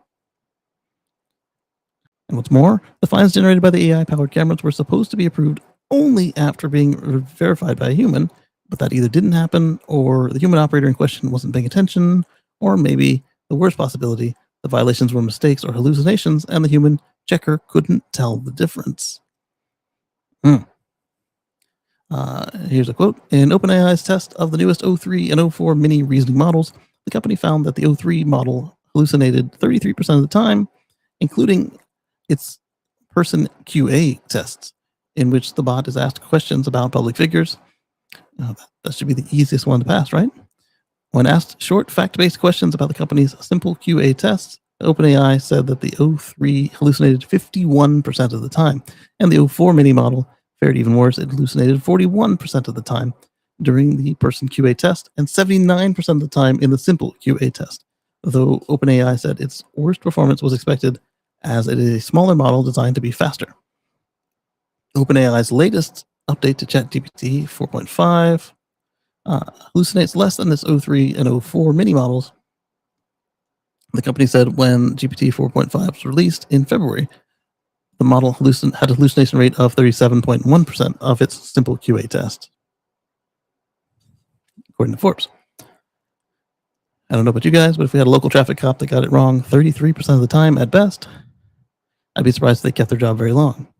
Well, let me interject and say, in Virginia, 33% of the population would be royally boned, because it is very hard to, even when the cop is wrong, fight a ticket in Virginia. But AI has a multi-billion-dollar hype train and armies of undereducated believers thinking about singularities and building themselves blonde robots with boobs. Once the AI starts issuing tickets, the AI that's driving your robotaxi can just call its buddy AI bank to send over your money. No human necessary at any point, and the economy just keeps on humming. Ooh, ouch. Brian says there's no way a human actually reviewed those. There's way too many. Yeah, 290,000 in 3 months is what? Let's do. Oops. Where's the keyboard at? There we go. Let's go 290, 1, 2, 3 divided by 3. That is 96,000 tickets a month. And if they've just got one guy or one shift doing this, there's no flipping way. 96,666.6667 tickets per month. Let's go ahead and say it's a 30-day month. Divide that by 30. That's 3,222 tickets a day. Yeah. Nah, that didn't happen. Per person. That's some messed up stuff. Let's go to the top comment on this one. We're looking at British Columbia has a photo radar traffic speed enforcement program. 30 years ago, it ran for about 5 years and was effective in reducing traffic incidents and policing costs. I would rather have my tax dollars buy a camera than pay a police person to sit by the roadside with a radar gun. Police roadside speed traps are set up mainly on sunny days and tend not to catch very many of the most dangerous drivers. The photo radar was unpopular because it was so effective and did not make exceptions for the rich or public officials such as cabinet ministers or off-duty police chiefs, which of course was embarrassing and inconvenient. Like any new technology such as EVs, the public focuses on the problems. Currently in BC, speed limits are routinely exceeded by 10 to 20 kilometers an hour, and anyone driving at or below the speed limit is tailgated and honked at. Yeah, somebody was on my butt the other day in the rain at high speed. I could not shake them. I did the maneuver where first I got tired of their lights behind me, so I turned on the fog lights on the rear fog lights. They didn't like that, so they turned on their brights, and so I started slowing down, and they didn't like that. So then I put on the flashers and pulled over so they could pass, and they didn't. So I blasted back off. Anyway, anyone driving out of below the speed limit is tailgated or honked at. People are more interested in getting there a few minutes sooner than reducing crashes, injuries, and fatalities. Any traffic law system, whether conventional or based on new technology, needs to be well designed, tested, and monitored for fairness and effectiveness. Yeah, so I don't mind the photos because there somebody is actually having to review them and see what's going on, and I don't necessarily think that they're the best solution, but they are better than this garbage. But like, I'm sure that's fine, right? Embrace the future and all. There's no way. There's no way that they're doing. What did I say? 3,000 tickets a day per person for the single person to review these tickets. Nah, it ain't happening. Because how's there no comments on this? I have a feeling they took out a bunch of their comments. That's the only way that works. All right, so I've had my piece on that one. What is this? Let's put it in the correct window. Paste and go. So just like the farm tractor that wasn't actually on the list, new Sani reached stacker gets to work at a Houston terminal. There were a lot more of these, first EV deliveries of different types this week, but they were like a skid steer, or something else small that was not that impressive. It was fun to me, but not worth talking to you guys about. But this is huge. Thing is lifting containers all day long at the Port of Houston. Let's see. It's a 50-ton electric reach stacker. Early this summer, tech significantly improved the machine's operating efficiency, reduced the costs, because now you don't have this big diesel thing running all day long. There's stacking containers at the edges of the port there in electric silence. I was looking for the specs. I saw them earlier when I put this on the list. General manager of the Houston terminal echoes the sentiment. Electric equipment is a much easier, simpler maintenance program because you're just maintaining tires and maybe putting some grease on some stuff. And there it is moving. These look like the battery containers for the Chinese one we looked at the other day. 50-ton reach stacker by Sani.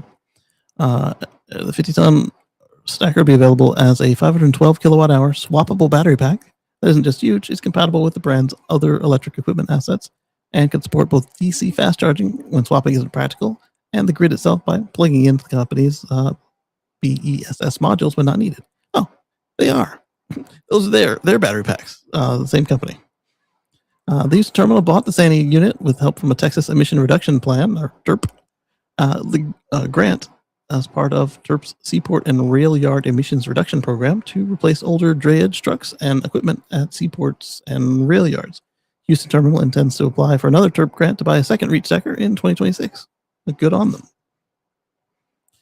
I love seeing places like Texas and the Coal Museum going green, even though they're pushing for oil the whole way. Electrification of equipment like this makes so much sense. No need for on-site fuel storage, which needs routine refueling and is a fire structure that already exists. Swappable battery packs makes 24-hour operation possible with little to no delay. I'm not a fan of swappable tech for private cars because it starts to compromise packaging. But for heavy equipment, it makes tons of sense, especially when the same packs can be used to help power remote sites. I hope the swappable packs become standardized and therefore interchangeable between vehicle brands. We don't want a situation that locks you into products from a single manufacturer. Yeah. I'm not sure. It won't hurt on an industrial level to have that. We see that in lawn equipment. Eco and Cobalt batteries are different and cannot be exchanged between brands. But it's behind me here.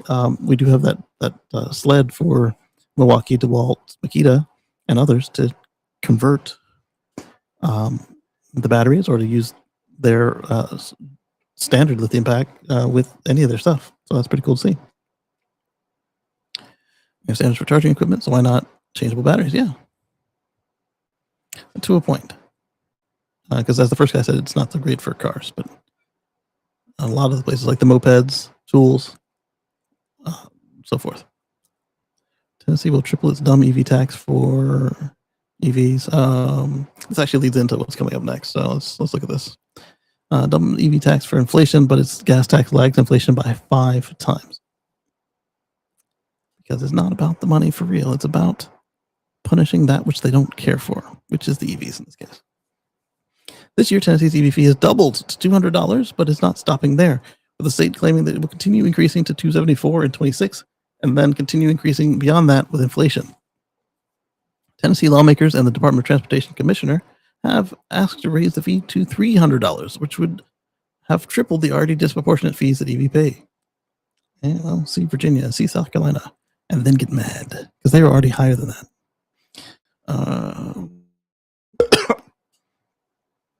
On top of their stupid yearly annual sales tax crap, you've already bought the car once. You don't need to pay it again.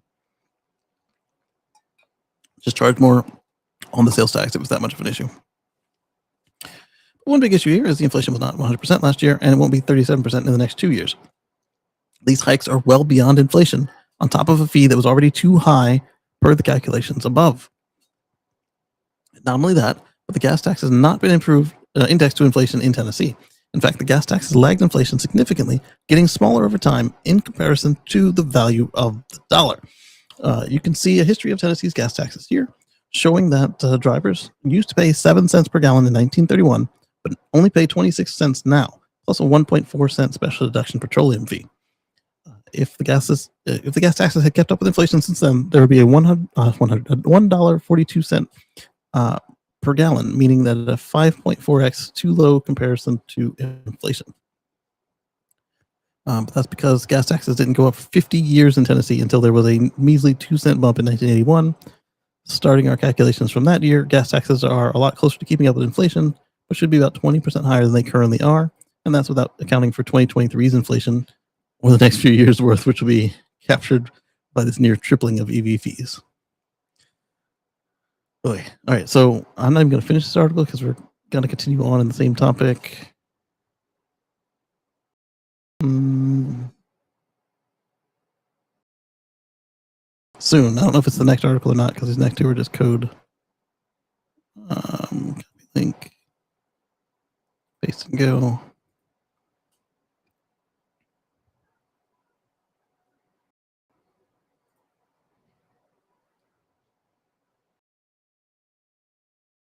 Yes. So we're crossing the ocean a little bit, but the same exact thing. Death of the plug-in hybrid. Why drivers face a triple tax for every mile they drive. Because you've got the gas tax, the plug-in tax, and yeah. Rest in peace, Bert Kreischer. I saw somebody died today. Is that him? Copy.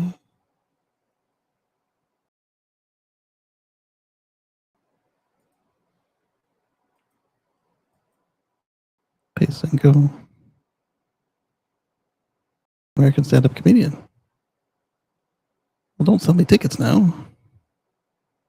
Oh, he was coming here. Neat.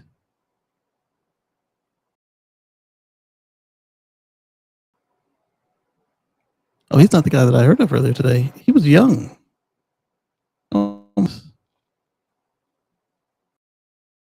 The one I heard of this morning that I didn't look into was an older guy, a nonagenarian.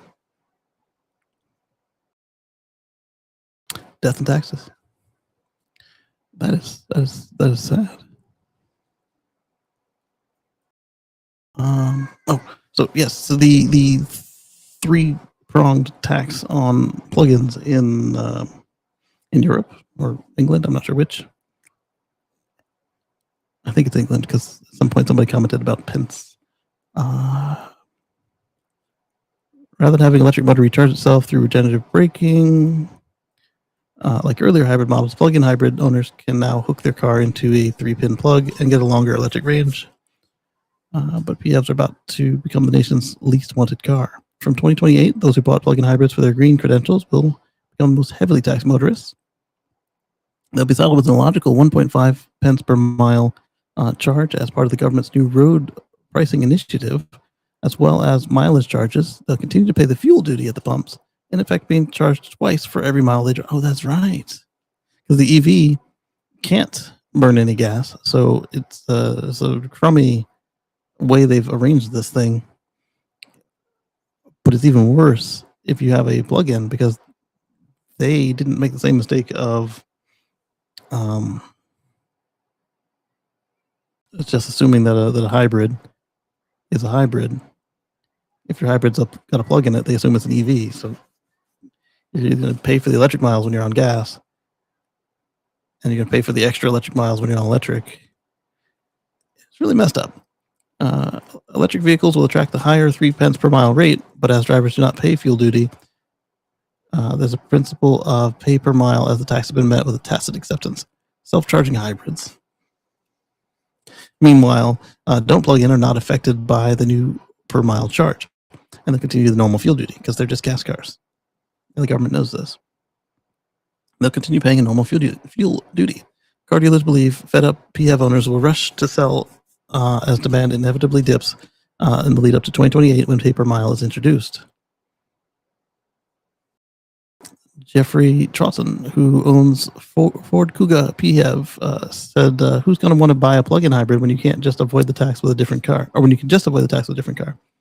He asked, I'll be charged simply because my car has a plug, whereas self-charging hybrids won't. An illogical, ridiculous tax. Yeah, it is. You're already paying a tax on your electricity. Collect it there. You're already collecting a tax on the sale of the fuel electricity for the at the charging stations. There's a tax at the charging stations. So now you're paying a tax on the electricity and on the, just because you used it in the car, and now you're paying it for it on the car again, or an additional time if you do it in a PHEV and bought gas. So, speaking in the Commons, Heidi Alexander, the Transport Secretary, said fairness remains at the heart of this budget. Well, it doesn't sound like you've figured it out yet. As the Chancellor rightly said, everyone must contribute. So, do it right. Where are your trucks at? So, electric and plug-in hybrid vehicles will start paying a new electric vehicle excise tax. Are you going to give us a discount on electricity? Put an extra meter on my charger, and I will gladly have it separated. But if you're going to charge me on my home electricity and then tax me all this extra crap, Plus, again, big trucks. Who destroys the roads? When you ride on an unimproved road, where are the divots? They're at the truck width. They're not at the car width. Come on now. Each time they fill up the pumps, they pay 59.2 pence per liter. 59.2 pence per liter versus what did they say over in Tennessee? 26 cents. Come on now. There's at least closer to reality. Roughly 6 to 7 cents per mile, pence per mile. Throw VAT in the mix, charged on top of the cost of fuel, 20%. Ooh. And electric charging, 20% for public charging, 5% for home, and it easily amounts to triple taxation. Plug-in hybrids especially have limited range, and yeah, they do. That was the whole selling point.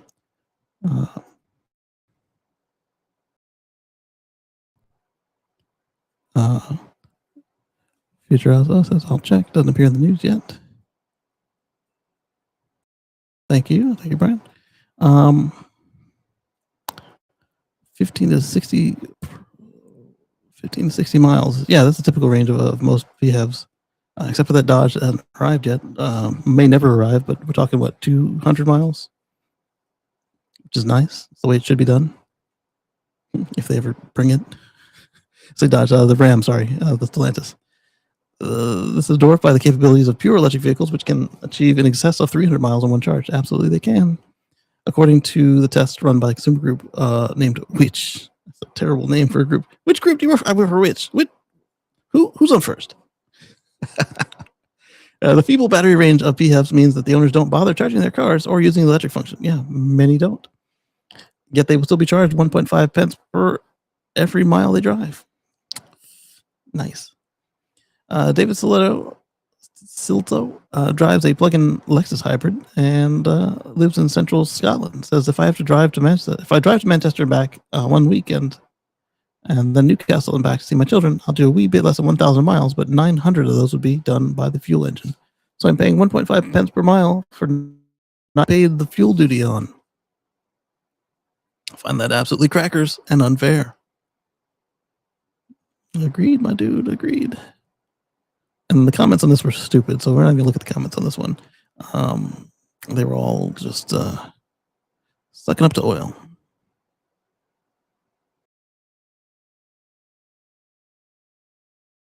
Study reveals side effects of more EVs on the roads. That's why NASA gave up on colonizing Mars. Oh, Chernobyl update. Unable to prevent radiation leak after Russian strike 1 hour ago. Interesting. Next up, we've got this one on X. I think it's the one we started with the guy with the fans. Let's see. So you all know how I feel about the EV taxes. Yeah, EVs should pay tax, but they should be based in reason, and they should take into account the taxes we already pay on electricity. Yeah, this was the one with the fans. So, yeah, that's wild. So I thought that ours were bad. With let's pull a number out of our hats and then charge it to people. But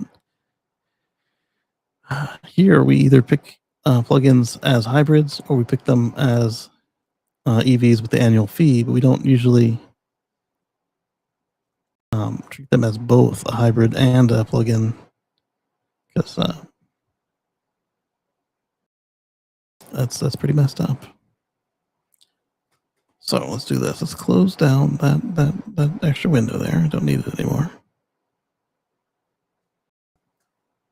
And I want to thank you for your time today. Your input was appreciated. If I missed anybody in the X Spaces side chat, I am sorry. I didn't see any flashes. I did keep the screensaver off most of the time today. And I want to thank our channel members for your monetary contributions. They help blunt the bills this thing generates. And again, I want to thank all of you guys for taking your time out of your Sundays to come chat with me. And it was a blast. And we'll catch you around over on Brian's show at Futuraza. We'll catch you at the Tesla Life show during the week. And we'll see you back here next week. Catch you on the flip side. Let's go live, but we're already live. I'll figure out how to end this thing. I guess I'll refresh it and push end.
There we go. The audio is working now. I said Brian found on road damage on Clean Technica.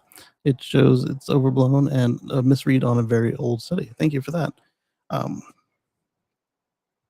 yeah, it goes to what we were all saying. It's like, who's doing the damage to the road? It's not the passenger vehicles. I mean, they are, but not like they're making it out to be. So there's that. Hey, that worked. Yeah. So with that, I will catch you all on the flip side now. And hopefully I'll be on another episode of Brian's show sometime soon.